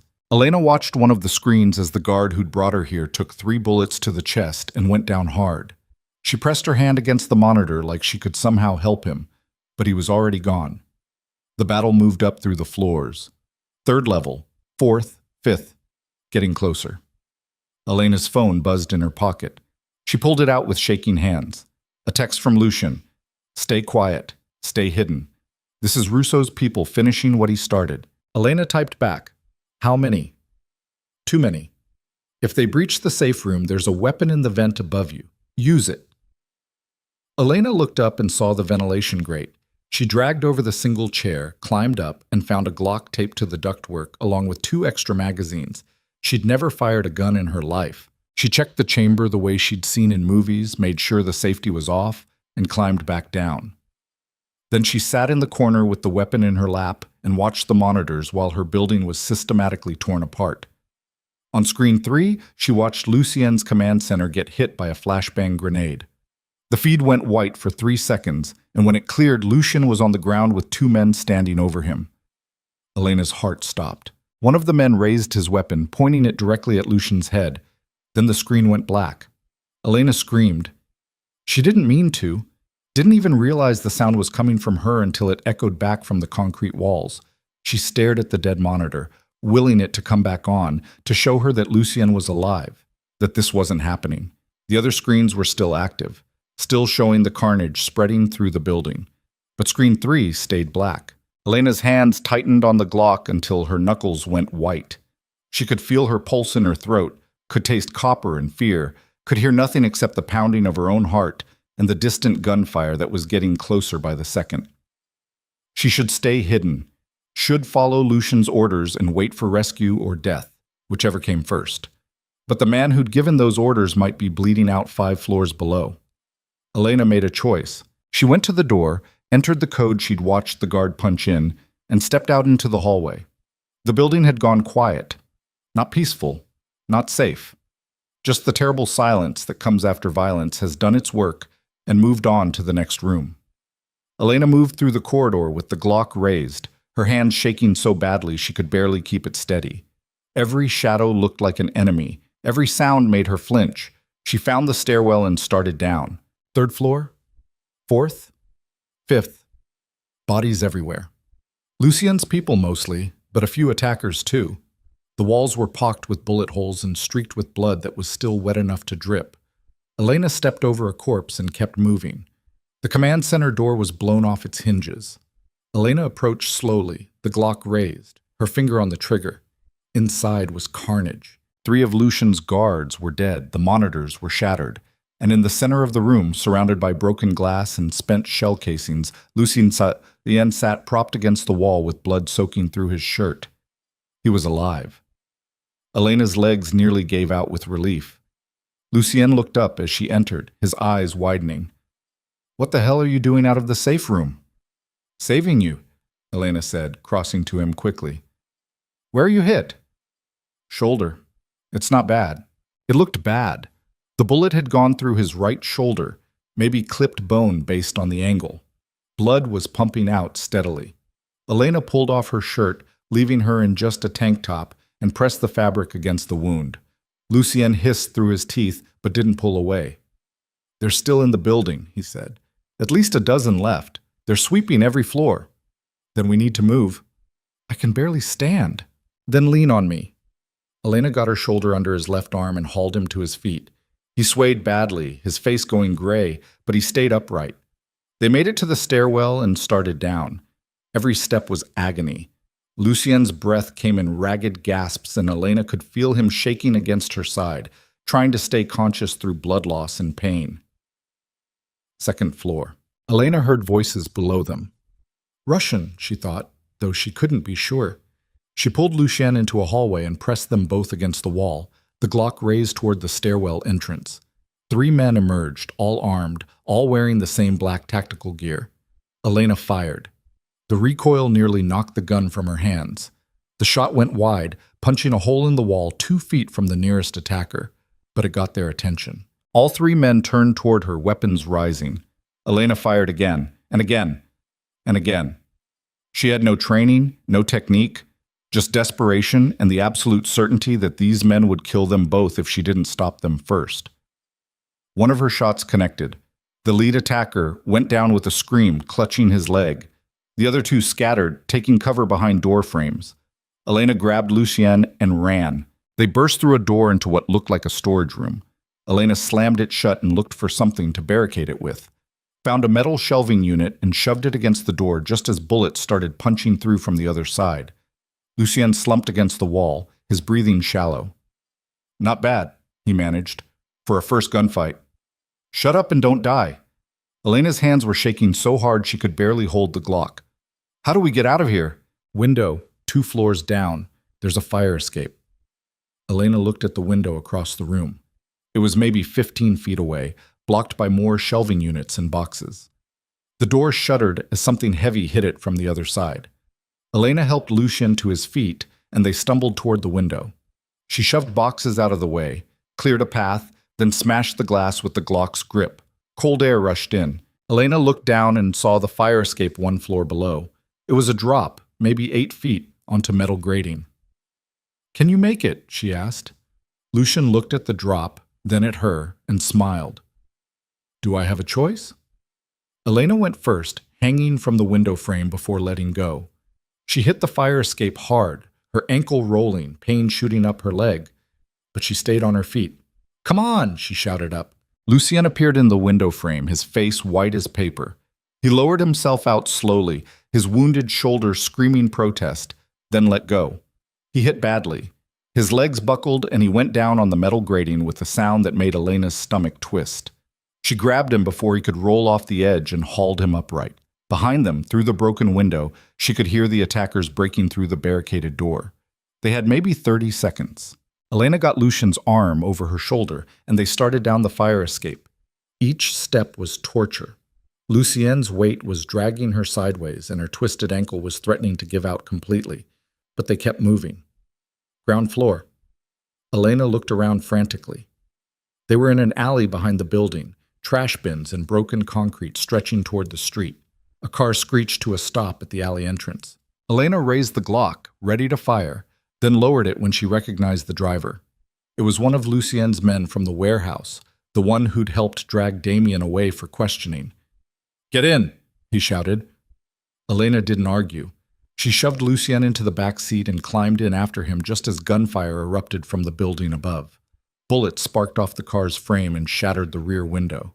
The driver floored it. They tore through Chicago's empty pre-dawn streets, running red lights and taking corners fast enough to leave rubber on the pavement. Elena held pressure on Lucien's shoulder while he bled all over the leather seats. "Where are we going?" she asked the driver. "Safe house in Bridgeport. Got a doctor waiting."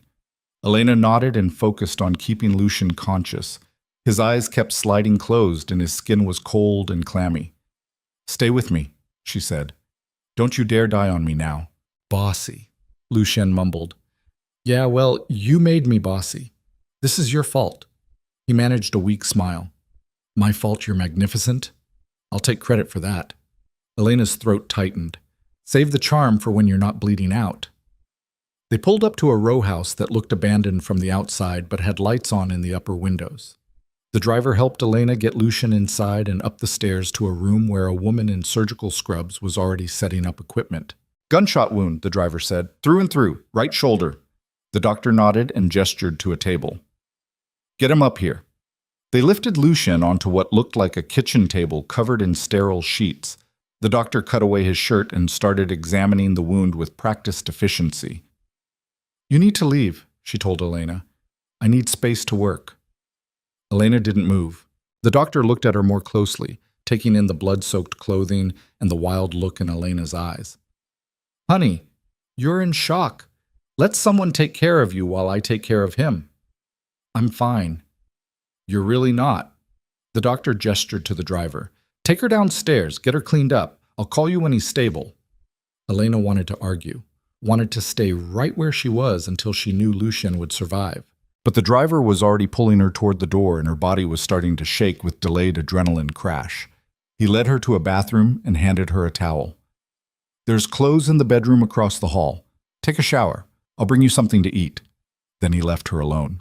Elena stared at herself in the bathroom mirror and barely recognized what she saw. Her tank top was soaked with blood. Lucien's blood, the guard's blood, maybe some of her own from cuts she didn't remember getting. Her face was streaked with dirt and powder residue.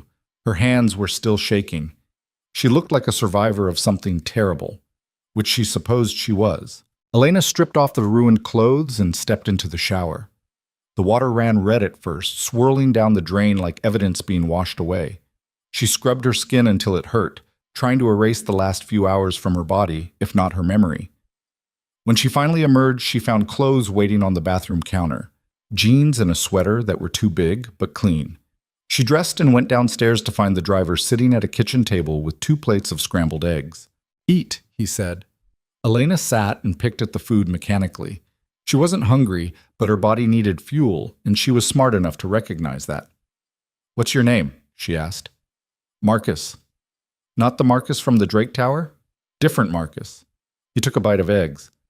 "I've been with Lucien for 12 years, seen a lot of shit. But tonight?" He shook his head. "That was something else." "How many did we lose?" 16 men. Could have been worse. Lucien's positioning saved a lot of lives, but Russo's people came prepared." Marcus looked at her. "Word is you're the one who pulled him out." Elena nodded. "He gave you orders to stay in the safe room." I don't take orders well. Marcus smiled slightly. Yeah, he mentioned that. He pushed his empty plate away. You know what you've gotten yourself into? Not really. This doesn't end. Not with Russo dead. Not with his organization fractured. There's always someone else wanting a piece of what Lucian's built. Always another threat. Another war. Elena thought about that. About the future stretching out ahead of her. Not the quiet, invisible life she'd lived before, but this new existence of violence and danger and constant vigilance. I know, she said. And you're staying anyway? Elena looked at her hands. They'd finally stopped shaking. Yeah, she said. I'm staying. Marcus studied her for a long moment. Then he nodded like she'd passed some kind of test. Good, because he's going to need you, especially after tonight. The doctor appeared in the doorway, still wearing her bloody scrubs. He's stable, she said. Lost a lot of blood, but the bullet missed major arteries. He'll recover. Elena felt something tight in her chest finally loosen. Can I see him? He's sleeping. Probably will be for a while, but yeah, go ahead. Elena climbed the stairs on legs that felt disconnected from her body. She found Lucien in the makeshift surgical room, lying on the table with his shoulder bandaged and an IV running into his arm. His eyes were closed. His breathing was steady. Alive. Elena pulled a chair over and sat down beside him. She took his hand carefully, avoiding the IV line, and just held it. She must have fallen asleep there because the next thing she knew, fingers were squeezing hers and Lucien's voice was saying her name. Elena. She jerked awake, her neck screaming in protest from the awkward angle. Lucien was looking at her with those smoke-gray eyes, fully conscious now. You disobeyed a direct order, he said. I saved your life. That too. His grip tightened slightly. Thank you. You already thanked me, remember? In the penthouse. That was for the IV bags. This is for charging into a gunfight with zero training and somehow not getting yourself killed. Lucian's expression was impossible to read. You're either the bravest person I've ever met or the stupidest. Can't I be both? He laughed, then winced as the movement pulled at his shoulder. Probably. Elena stood up, still holding his hand, and looked at him seriously. We need to talk, she said. About? About what happens next. About the fact that someone sent a goddamn death squad after you. About the fact that you almost died tonight and you're still too weak to fight off another attack if it comes. Lucien was quiet for a moment. I know. Do you?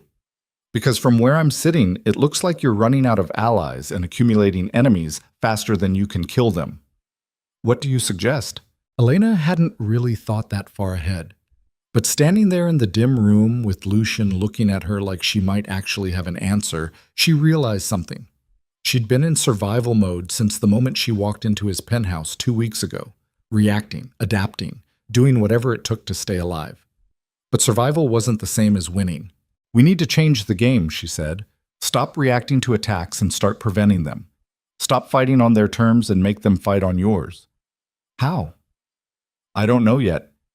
But I know we can't keep doing this. You can't keep bleeding for an empire that's eating itself from the inside out. Lucien studied her face. You're suggesting I clean house. I'm suggesting you burn it down and rebuild it from scratch, with people you trust, people who haven't been bought or compromised or corrupted. Elena's voice hardened. Starting with everyone who celebrated your illness while plotting your funeral. Something dangerous flickered in Lucien's eyes. That's a lot of people. Then it's going to be a busy week. Lucien pulled her closer, ignoring the pain it must have caused. His hand moved to her face, thumb brushing across her cheekbone. You know what you're asking me to do? He said quietly. The kind of violence that requires? I watched you shoot Antonio Russo without hesitation. I think I know exactly what you're capable of. That was one man. What you're suggesting would be a purge, dozens of people, maybe more. The kind of bloodbath Chicago hasn't seen in decades. Elena thought about the last 2 weeks, about being invisible, about being used, about the guard who died getting her to the safe room and the 16 men who'd fallen defending Lucien tonight, about the fact that she'd killed someone herself just hours ago and the only thing she felt was relief that it hadn't been her.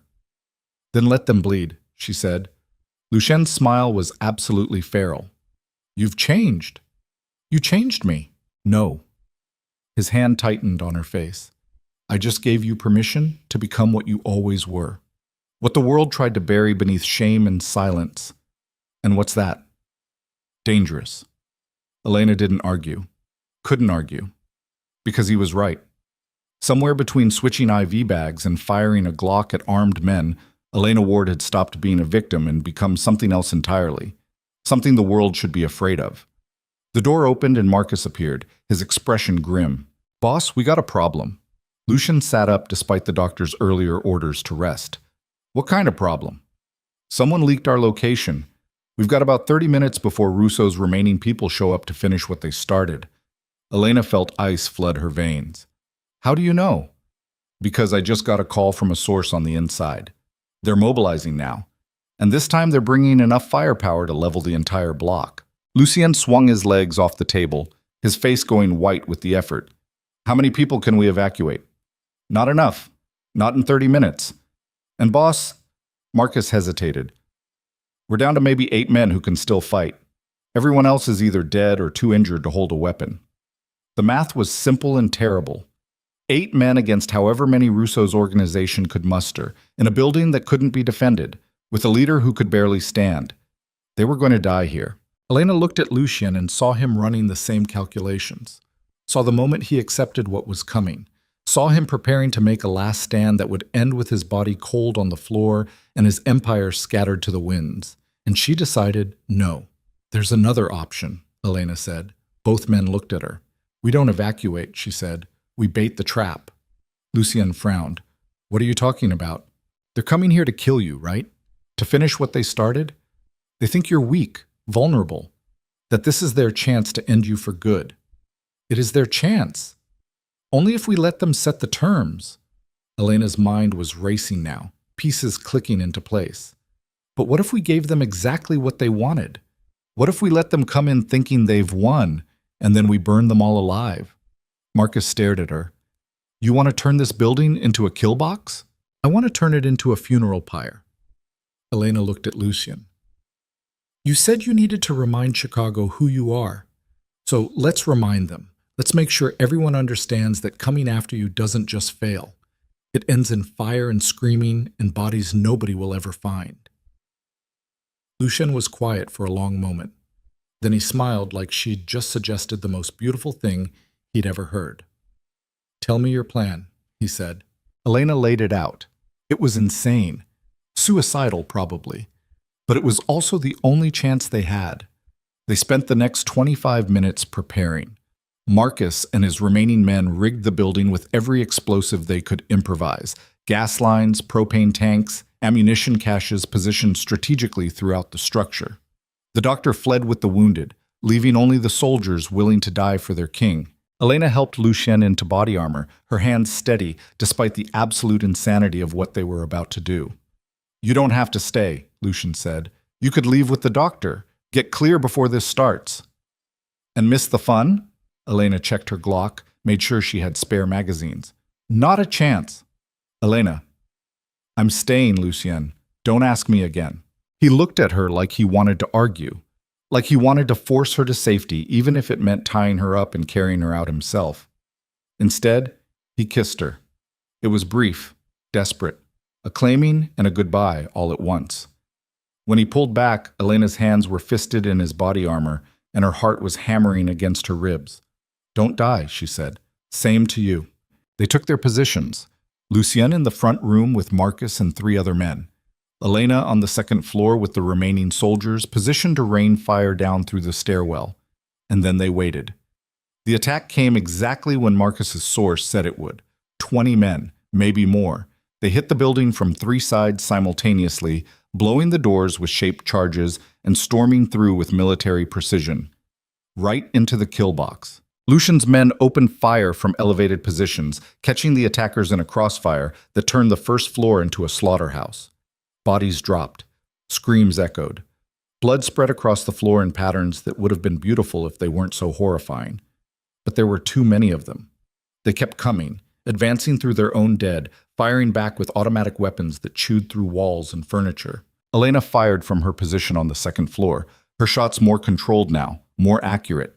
She watched one of the attackers go down clutching his throat, watched another stumble backward with holes in his chest. She felt nothing except the recoil and the desperate need to keep shooting. Beside her, one of Lucien's men took a burst of automatic fire to the face. He went down without a sound, his weapon clattering to the floor.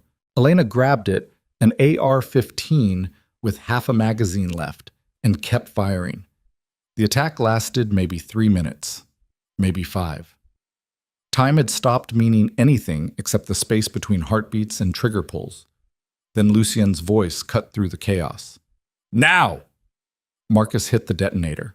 The building exploded, not all at once. Not some Hollywood fireball. But systematically, room by room, the charges they'd planted ignited in sequence. Gas lines erupted. Propane tanks turned into bombs. The entire first floor became an inferno that roared up through the stairwells like a living thing. Elena felt the heat hit her face from 20 feet away, felt the concussion rattle her teeth, heard the screaming of men caught in the flames with nowhere to run. Move, Marcus was shouting. Everyone out, now! They ran for the fire escape. The same one Elena and Lucien had used hours ago, now their only exit from a building that was actively trying to kill them. Elena hit the metal grating and started down, her lungs burning from smoke inhalation. Above her, she could hear the building groaning as support beams gave way. She jumped the last 6 feet to the ground and turned to help Lucien. He wasn't there. Elena's blood went cold. She looked up and saw him still on the second-floor fire escape, trading shots with someone inside the burning building. His face was black with soot, and his wounded shoulder was bleeding through the bandage. "Lucien!" she screamed. He couldn't hear her over the roar of the flames. A section of the building's facade collapsed, missing him by inches. Burning debris rained down onto the fire escape, the metal groaning under the sudden weight. Lucien stumbled, his wounded shoulder giving out, and fell against the railing. The metal buckled. Elena watched in horror as the entire fire escape started to pull away from the building, bolts popping free one by one in a sequence that seemed to happen in slow motion. Lucien looked down at her, and for just a second their eyes met. Then the fire escape tore free completely, and he fell. Elena moved before her brain caught up with what her body already knew. She ran toward the collapsing fire escape as it tore away from the burning building, metal screeching and bolts exploding like gunshots. Lucien was falling through smoke and flame, his body twisting in midair, and Elena knew with absolute certainty that if he hit the concrete from that height with his injuries, he was dead. She threw herself forward, arms outstretched, catching him at an angle that sent them both sprawling across the alley. The impact drove the air from her lungs and sent white-hot pain shooting through her ribs. Lucien's weight crushed her against the broken pavement, his wounded shoulder smashing into her chest. For 3 seconds, neither of them moved. Then Lucien rolled off her, gasping, and Elena dragged herself to her knees. Her entire left side felt like it was on fire. Every breath was agony, but Lucien was alive beside her, coughing smoke and blood but breathing. "Can you walk?" she managed. Lucien tried to stand and his legs gave out immediately. Elena caught him before he hit the ground again, getting her shoulder under his good arm. Behind them, the building groaned like a dying animal. Windows exploded outward from the heat. The entire structure was seconds from total collapse. Marcus appeared through the smoke, his face a mask of soot and blood. "We need to move, now!" Elena didn't waste breath arguing. She hauled Lucien forward, her twisted ankle screaming protest with every step. Marcus grabbed Lucien's other side, and together they ran-walked, stumbled down the alley as the building behind them finally gave up its fight with gravity. The collapse was deafening, a sound like the world ending. Brick and steel and burning wood crashed down in a cloud of debris that chased them through the alley like something alive. They made it to the street just as the dust cloud hit, coating them in gray ash that turned them into ghosts. A van screeched to a stop in front of them. The side door slid open and hands reached out to pull them inside. Elena didn't recognize any of the faces, but she was beyond caring. She collapsed onto the van floor next to Lucien while Marcus shouted directions to the driver. They drove for maybe 10 minutes, taking random turns through neighborhoods Elena didn't know. Nobody spoke. The only sounds were ragged breathing and the occasional cough as lungs tried to clear themselves of smoke. Finally, the van stopped in what looked like an industrial park. Warehouses and shipping containers, and enough cover to hide an army. Marcus helped Elena and Lucien out of the van and into a building that had clearly been set up as an emergency fallback position. Medical supplies, weapons, food, and water. Everything they'd need to survive for a few days while Chicago tore itself apart. The same doctor from before was waiting. She took one look at Lucien, and her expression went grim. Get him on the table? Again. They laid Lucien out, and the doctor started cutting away his body armor.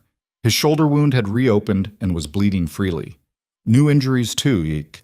Burns on his arms, cuts from flying debris, bruises that were already turning purple-black.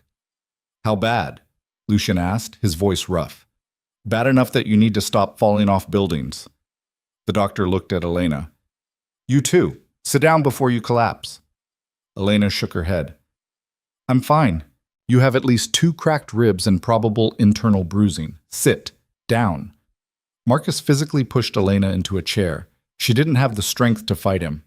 The doctor worked on Lucien in silence while Elena watched and tried to keep her breathing shallow enough that her ribs didn't scream. Around them, Marcus's remaining men were setting up defensive positions, checking weapons, preparing for whatever came next, if anything came next. Elena let her head fall back against the wall and closed her eyes. Images from the last few hours kept replaying behind her eyelids. The gunfight, the explosions, Lucien falling through smoke and flame, the bodies burning in the building they'd turned into a funeral pyre. She'd killed people tonight, multiple people, and the only thing she felt was exhausted. Elena. She opened her eyes to find Lucien looking at her from the table. The doctor had finished patching him up and was now wrapping his shoulder in fresh bandages. How many did we lose? He asked Marcus. Everyone who stayed to fight. Marcus's voice was flat. 12 good men, but we took out at least 30 of Russo's people, maybe more. The fire made it hard to get an accurate count. Lucien was quiet for a long moment. Their families? Already taken care of. Anonymous payments. Enough to keep them comfortable. Double it. Marcus nodded and stepped away to make calls. Lucien turned his attention back to Elena. You saved my life. Again. Stop falling off things and I won't have to keep catching you. He smiled slightly, then winced as the movement pulled at his shoulder. How are your ribs? How do you know about my ribs? Because I landed on you. I felt them crack. Elena wanted to argue, wanted to insist she was fine, but lying to Lucien seemed pointless when they'd both nearly died together multiple times in the same night. They hurt, she admitted. The doctor should look at them. The doctor should rest. She's been patching people up for 12 hours straight. As if summoned by her name, the doctor appeared with tape and bandages. Shirt up. Let me wrap those ribs before they puncture something important. Elena lifted her shirt carefully. The doctor's hands were gentle but professional, wrapping Elena's torso tight enough to support the damaged ribs without restricting breathing too much. You're lucky, the doctor said. Could have been a lot worse. Elena thought about the building collapsing, the fire escape tearing free, the countless ways tonight could have ended with her dead on the pavement. Yeah, she said. Lucky. The doctor finished and stepped back. Both of you need to rest. Real rest. Not this macho bullshit where you pretend you're fine and then collapse 12 hours later. Lucien started to protest, but the doctor cut him off with a look that could have frozen blood.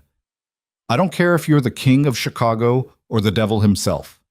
You need sleep and antibiotics and at least 48 hours without anyone shooting at you. Think you can manage that? Probably not, Lucien said. The doctor sighed and walked away muttering about stubborn idiots with death wishes. Marcus reappeared, his phone pressed to his ear. He listened for a moment, then his expression changed.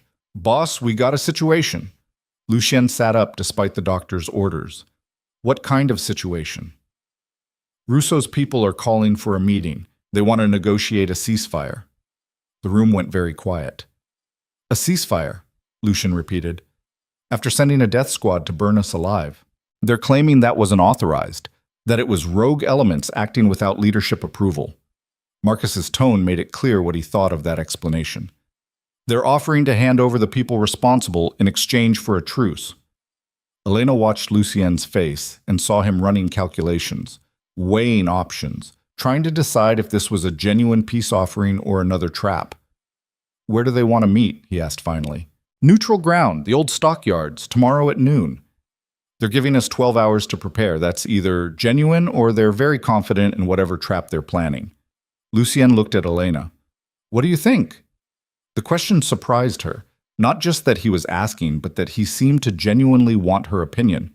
I think they're scared, Elena said. You just killed 30 of their people and burned down a building with their attack force inside it. They're probably worried you're going to come after them next. I am going to come after them next.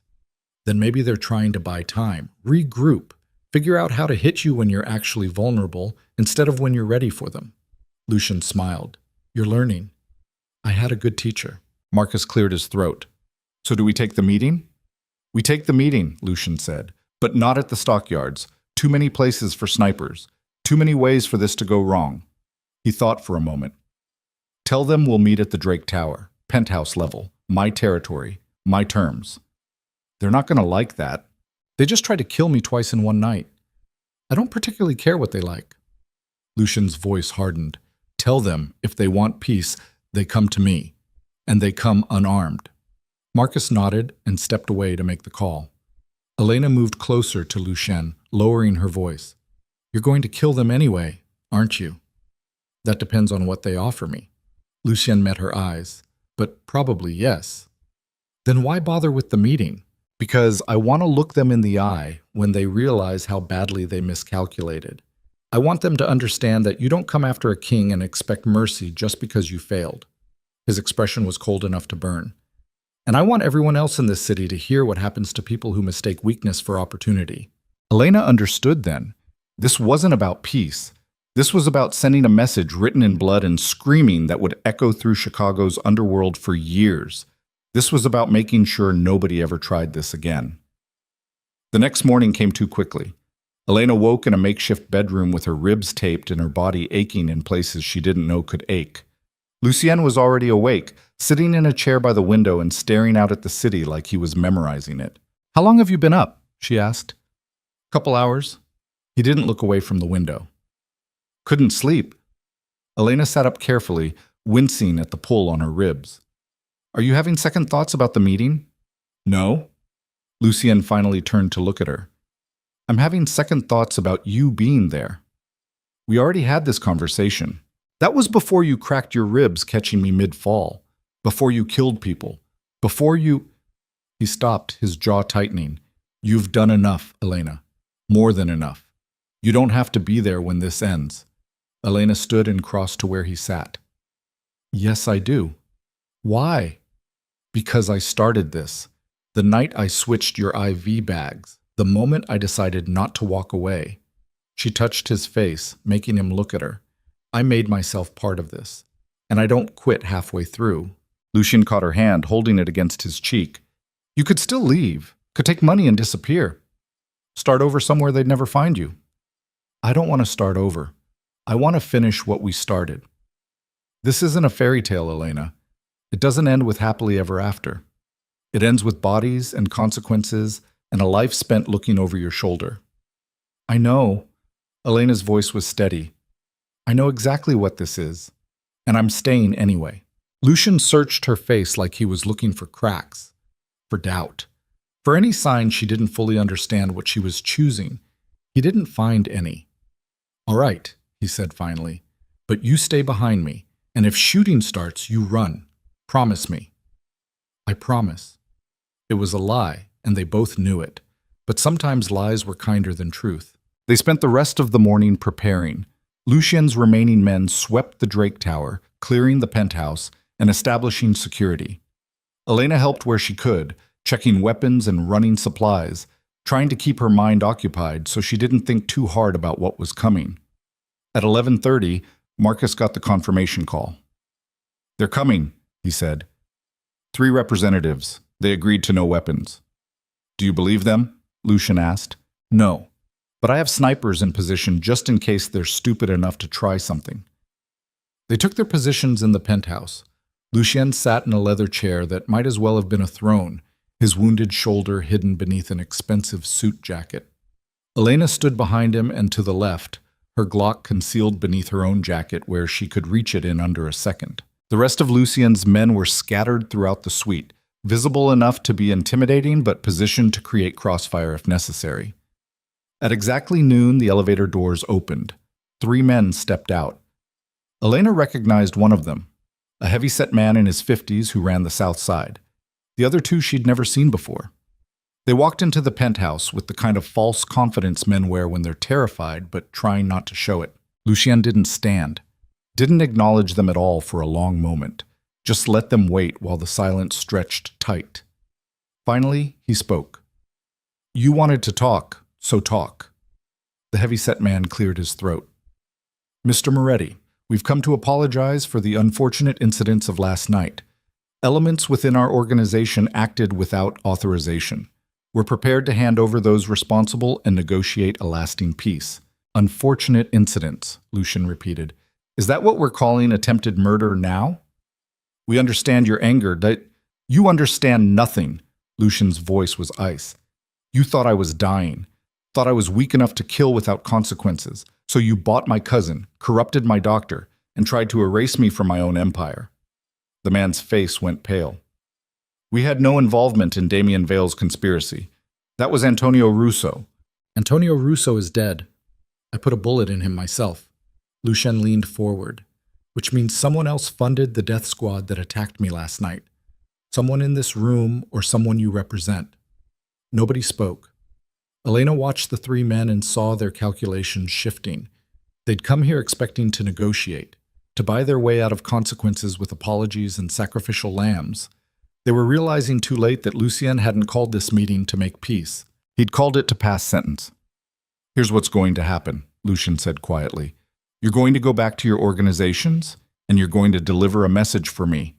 You tell them that I'm done being patient, done being reasonable, done pretending that betrayal and ambition are acceptable costs of doing business in my city." "Your city?" One of the other men spoke for the first time. "Chicago doesn't belong to you, Moretti. It belongs to all of us." Lucien smiled. "Not anymore." He gestured to Marcus, who pulled out a tablet and turned it to face the 3 visitors. On the screen were financial records, transaction histories, and incriminating communications. "That's evidence of every deal you've made in the last 6 months, every bribe, every stolen shipment, every murdered rival." Lucien's voice was conversational. "I have copies going to the FBI, the DEA, and about a dozen federal prosecutors who would love nothing more than to take down Chicago's organized crime in one coordinated sweep." The heavy-set man's face had gone from pale to gray. "You're bluffing." "Am I?" Lucien pulled out his phone. "One call, that's all it takes. And by this time tomorrow, every person in your organizations will be in federal custody. You'd destroy yourself in the process." "Maybe. Or maybe I've already moved all my assets offshore, cleaned my books, insulated myself from the same investigations that would end you." Lucien set down his phone. "The question is whether you're willing to bet your life that I'm lying." Silence swallowed the room. Elena watched the 3 men realize they'd walked into a trap far more sophisticated than bullets and explosions. Lucien hadn't just survived their assassination attempts. He'd documented their crimes and positioned himself to destroy them with a phone call. The power dynamic had shifted so completely, they were probably still trying to process it. "What do you want?" the heavy-set man asked finally. "I want you to understand something very clearly." Lucien stood slowly, every inch a king addressing subjects. "You came after me when you thought I was weak, when you thought the paralysis and the poison had made me vulnerable. And now you're here begging for mercy because you failed." "We're not begging." "Yes, you are." Lucien's voice cut through the protest like a blade. "You're begging me not to end you, not to send your names to federal prosecutors, not to hunt down everyone you care about and make them pay for your mistakes." He moved closer to them.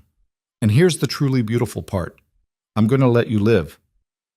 The relief on their faces was almost pathetic. "But," Lucien continued, "you're going to pay for the privilege, 20% of your operations. Everything you make, I get a piece.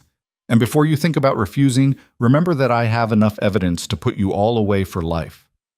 "That's extortion," one of the other men said. "That's the cost of trying to kill me and failing." Lucien's smile was razor sharp. "Consider it a reminder, a tax on stupidity, an insurance that if you ever come after me again, you'll be destroying your own income in the process." The 3 men looked at each other. They were trapped, and they knew it. Refuse and face federal prosecution. Accept and spend the rest of their lives paying tribute to a king they'd tried to dethrone. "We need time to discuss this with our people," the heavyset man said. "You have until 5 p.m. today. After that, the deal expires and I make my phone calls." Lucian gestured toward the elevator. "Now get out of my sight." They left quickly, probably grateful to escape with their lives. When the elevator doors closed, Marcus let out a breath he'd been holding. "That was ballsy as hell, boss. But what happens when they realize you're bluffing about the federal evidence?" Lucian turned to look at him. "Who says I'm bluffing?" Marcus's eyes widened. "You actually have. I've been documenting their operations for 3 years. Every transaction, every crime, every piece of evidence a prosecutor would need to build an airtight case." Lucien moved to the window overlooking the city. "I just never planned to use it unless someone forced my hand." Elena stared at him. "You had this planned all along." "Not all of it. The poisoning was a surprise. The death squads were unexpected. But the leverage?" Lucien's reflection in the window was impossible to read. "I've been building that since the day I took control of this empire, because I learned a long time ago that fear is temporary but evidence is forever." "So what happens now?" Elena asked. "Now we wait and see if they're smart enough to take the deal. If they are, Chicago gets a lot quieter. If they're not," Lucien shrugged, "then we burn it all down and start over." The call came at 4:45 p.m. They were accepting the terms. Every organization that had tried to kill Lucien, that had celebrated his illness, that had plotted to carve up his empire, all of them were now paying him tribute for the privilege of staying out of prison. It was the most bloodless victory Elena had ever witnessed, and somehow more brutal than any of the violence that had led to it. Over the next 3 weeks, Chicago's underworld reorganized itself around the new reality.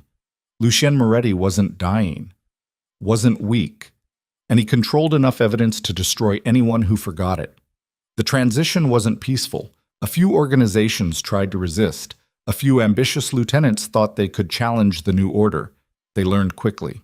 Elena watched Lucien remake his empire from the shadows, and what emerged was different from what came before. Smarter, more insulated, built on information and leverage instead of pure violence. He still ruled through fear, but now the fear was earned through demonstrated competence rather than just brutality. Elena's role evolved too. She wasn't just the woman who'd saved Lucien's life. She became his strategist, his sounding board. The person who understood people in ways Lucien never could because he'd spent his whole life being feared rather than invisible. She sat in on meetings, offered insights, made suggestions that Lucien implemented without question. And slowly, carefully, Chicago's criminal underworld learned that Elena Ward wasn't just Lucien Moretti's lover. She was his partner. 6 months after the night Antonio Russo died, Elena stood in front of the mirror in Lucien's penthouse and barely recognized herself. The gray cleaning uniform was gone, replaced by designer clothes that fit her curves instead of hiding them. Her hair was styled. Her makeup was professional. She looked like someone who belonged in boardrooms and elite restaurants. She looked like someone who mattered. Lucien appeared in the doorway behind her, watching her reflection. "Having second thoughts?" he asked. "About which part?" "Any of it. All of it. The life we've built." Elena thought about her old studio apartment in Pilsen, about riding buses and cleaning blood off marble floors, about being so thoroughly invisible that people looked right through her without seeing. "No second thoughts," she said. Lucien moved closer until he was standing behind her, his hands resting on her shoulders. "You know there's still time to walk away. I could set you up. New identity, money, a life somewhere far from Chicago. We've had this conversation." "I know. But I keep thinking about the woman who walked into my penthouse 6 months ago. The one who'd never fired a gun, never lied to criminals, never watched people die." His eyes met hers in the mirror. "I don't want you to wake up one day and realize I turned you into something you never wanted to be." Elena turned to face him directly. "You didn't turn me into anything. You just gave me permission to stop being small." "That's not the same as being happy." "No," Elena agreed. "But it's close enough." Lucien studied her face for a long moment. Then he pulled a small box from his pocket. Elena's breath caught. "This isn't what you think," he said quickly. "I'm not asking you to marry me. We both know how that would end. with federal investigations and asset seizures and a target on your back the size of Illinois. Then what is it? Lucian opened the box. Inside was a ring, platinum with a single black diamond that caught the light like smoke. It's a promise, he said, that you matter, that this, he gestured between them, isn't just convenient, isn't just strategic, that somewhere along the way between the poison and the gunfights and watching you become the most dangerous person in Chicago, I fell in love with you. Elena's hand shook as she took the ring. She'd been expecting a lot of things from Lucian Moretti: loyalty, protection, partnership in building an empire. She hadn't expected love. You don't have to say anything, Lucian continued. I know this life doesn't leave room for normal things like relationships and feelings. And Elena kissed him. It was different from the desperate kiss before the final battle. This was slower, deeper, a claiming that went both ways. When she pulled back, Lucian looked slightly dazed. I love you too, Elena said. Even though you're a criminal, even though loving you means living with violence and danger for the rest of my life, even though any sane person would run screaming in the opposite direction. You're not sane. No, Elena agreed, but I'm dangerous, and apparently that's your type. Lucian laughed, a real laugh that transformed his face into something almost young. Then he took the ring and slipped it onto her finger. It fit perfectly. That night they hosted a dinner at the Drake Tower, not for criminals or corrupt politicians or the usual cast of characters that populated Lucien's world, for the families of the men who'd died defending him. 12 families, widows and children and parents who'd lost sons, people who'd paid the price for Lucien's war, whether they chose to or not. Elena had insisted on it, had told Lucien that power meant responsibility, and responsibility meant looking these people in the eye and acknowledging their sacrifice. Lucien had agreed without argument. Now Elena moved through the penthouse, making sure everyone had what they needed, listening to their stories, learning their names. One widow was raising 3 kids alone. Another man's mother couldn't afford medical bills. A child who'd lost his father kept asking when Daddy was coming home. Elena made notes, mental calculations, figured out what each family needed and how to provide it without making them feel like charity cases. By the time the dinner ended, she'd committed to covering education costs for all the children, medical expenses for anyone who needed it, and enough financial support to make sure none of these families had to worry about making rent. Lucian found her afterward, standing at the window overlooking Chicago. That was expensive, he said. We can afford it. We can, but most people in my position wouldn't bother. Elena turned to look at him. Then most people in your position don't deserve the loyalty they demand. Something shifted in Lucien's expression. You're changing the rules. Someone has to. This city's been run on fear and violence for so long, everyone forgot there might be another way. And what way is that? One where power means protection, where loyalty is earned through demonstrated care instead of just demonstrated violence. Elena moved closer to him. You can rule through fear, Lucian. You've proven that, but fear only lasts until someone scarier comes along. Loyalty? Actual loyalty? That lasts forever. Lucian was quiet for a long moment. You really believe that? I believe people are tired of being ground down by men who see them as expendable. I believe if you give them something better, they'll fight for you because they want to, not because they're afraid of what happens if they don't. That's idealistic. Maybe. But it's also smart strategy. Because the next person who comes after you, they're going to have to fight an empire that actually wants you to survive. And that's a lot harder to defeat than one held together purely by fear. Lucien pulled her close, mindful of her still healing ribs. How did I survive 30 years in this business without you? Barely, Elena said. You barely survived. Over the next year, Elena's vision for Chicago's underworld began taking shape. Lucien still controlled the criminal infrastructure, still made money from illegal operations, still ruled through demonstrated competence and carefully applied violence. But alongside that empire, Elena built something else. She established legitimate businesses that hired people from neighborhoods where unemployment was a death sentence, created scholarship funds for kids who'd never have access to education otherwise, opened community centers in areas where hope had died decades ago. She did it all under shell corporations and anonymous donations, making sure it couldn't be traced back to Lucien or used against him by federal investigators. But the people in those neighborhoods knew. They knew who was funding their children's futures, who was providing jobs when nobody else would, who was making their city livable instead of just profitable. And slowly, carefully, loyalty shifted. Not complete loyalty. Not everyone. But enough people in enough places that Lucien's empire became something more than just a criminal organization. It became an institution that people depended on. Elena sat in Lucien's penthouse office one afternoon, going over financial reports, when he asked the question she'd been expecting for months. Do you ever miss it? Miss what? Being invisible, being safe, having a life that didn't include body counts and federal investigations. Elena thought about it, really thought about it. Sometimes, she admitted, usually around 3 a.m. when I can't sleep because I'm calculating how many ways someone might try to kill you, or when I see my reflection and barely recognize the woman looking back. But mostly I don't miss it, because that woman was small and scared and spent her entire life apologizing for taking up space. Elena met his eyes. This woman? She doesn't apologize for anything. Even when this woman has blood on her hands? Especially then. Elena's voice was steady. Because the blood on my hands belongs to people who are actively trying to kill someone I love, and I'd do it again without hesitation. Lucien crossed to where she sat and pulled her to her feet.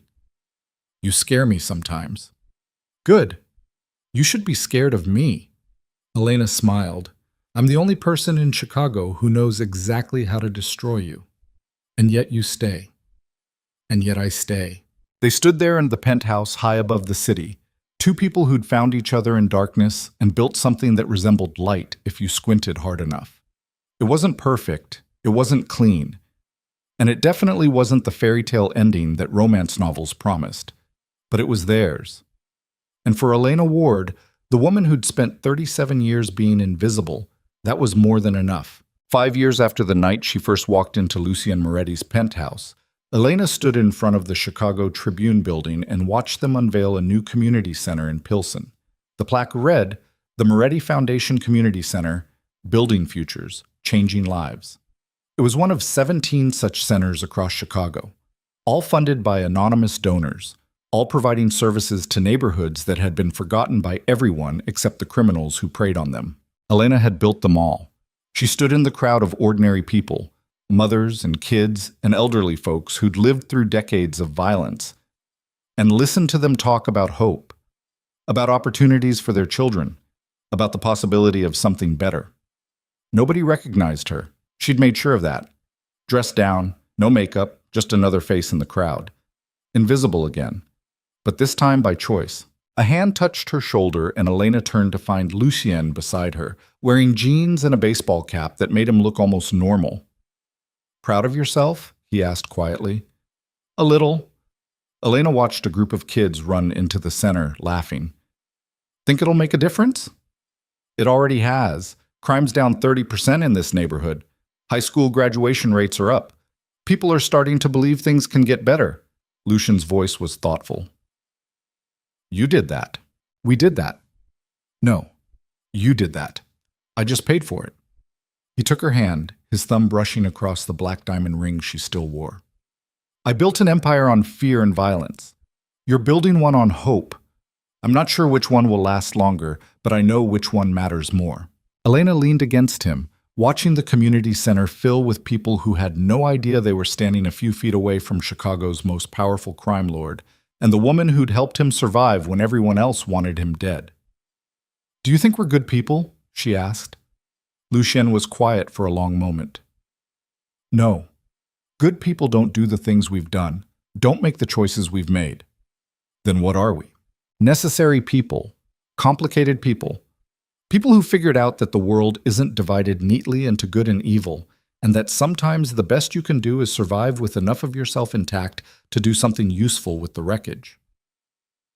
Elena thought about that, about the bodies she'd helped bury and the lives she'd helped save, about the empire built on blood money that was now funding futures for kids who'd never have a chance otherwise.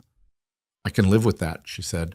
They stayed until the ceremony ended, until the crowd dispersed and the community center settled into its purpose. Then they walked back to their car, not the armored SUV Lucian usually traveled in, but a normal sedan that didn't draw attention. "Where to?" Elena asked. "Home," Lucian said, "unless you have somewhere else to be."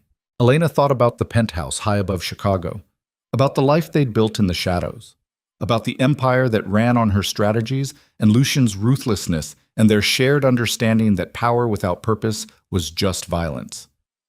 "No," she said. "Home sounds perfect."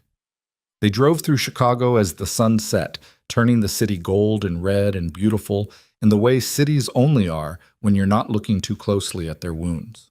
Elena watched the street slide past and thought about the woman she used to be.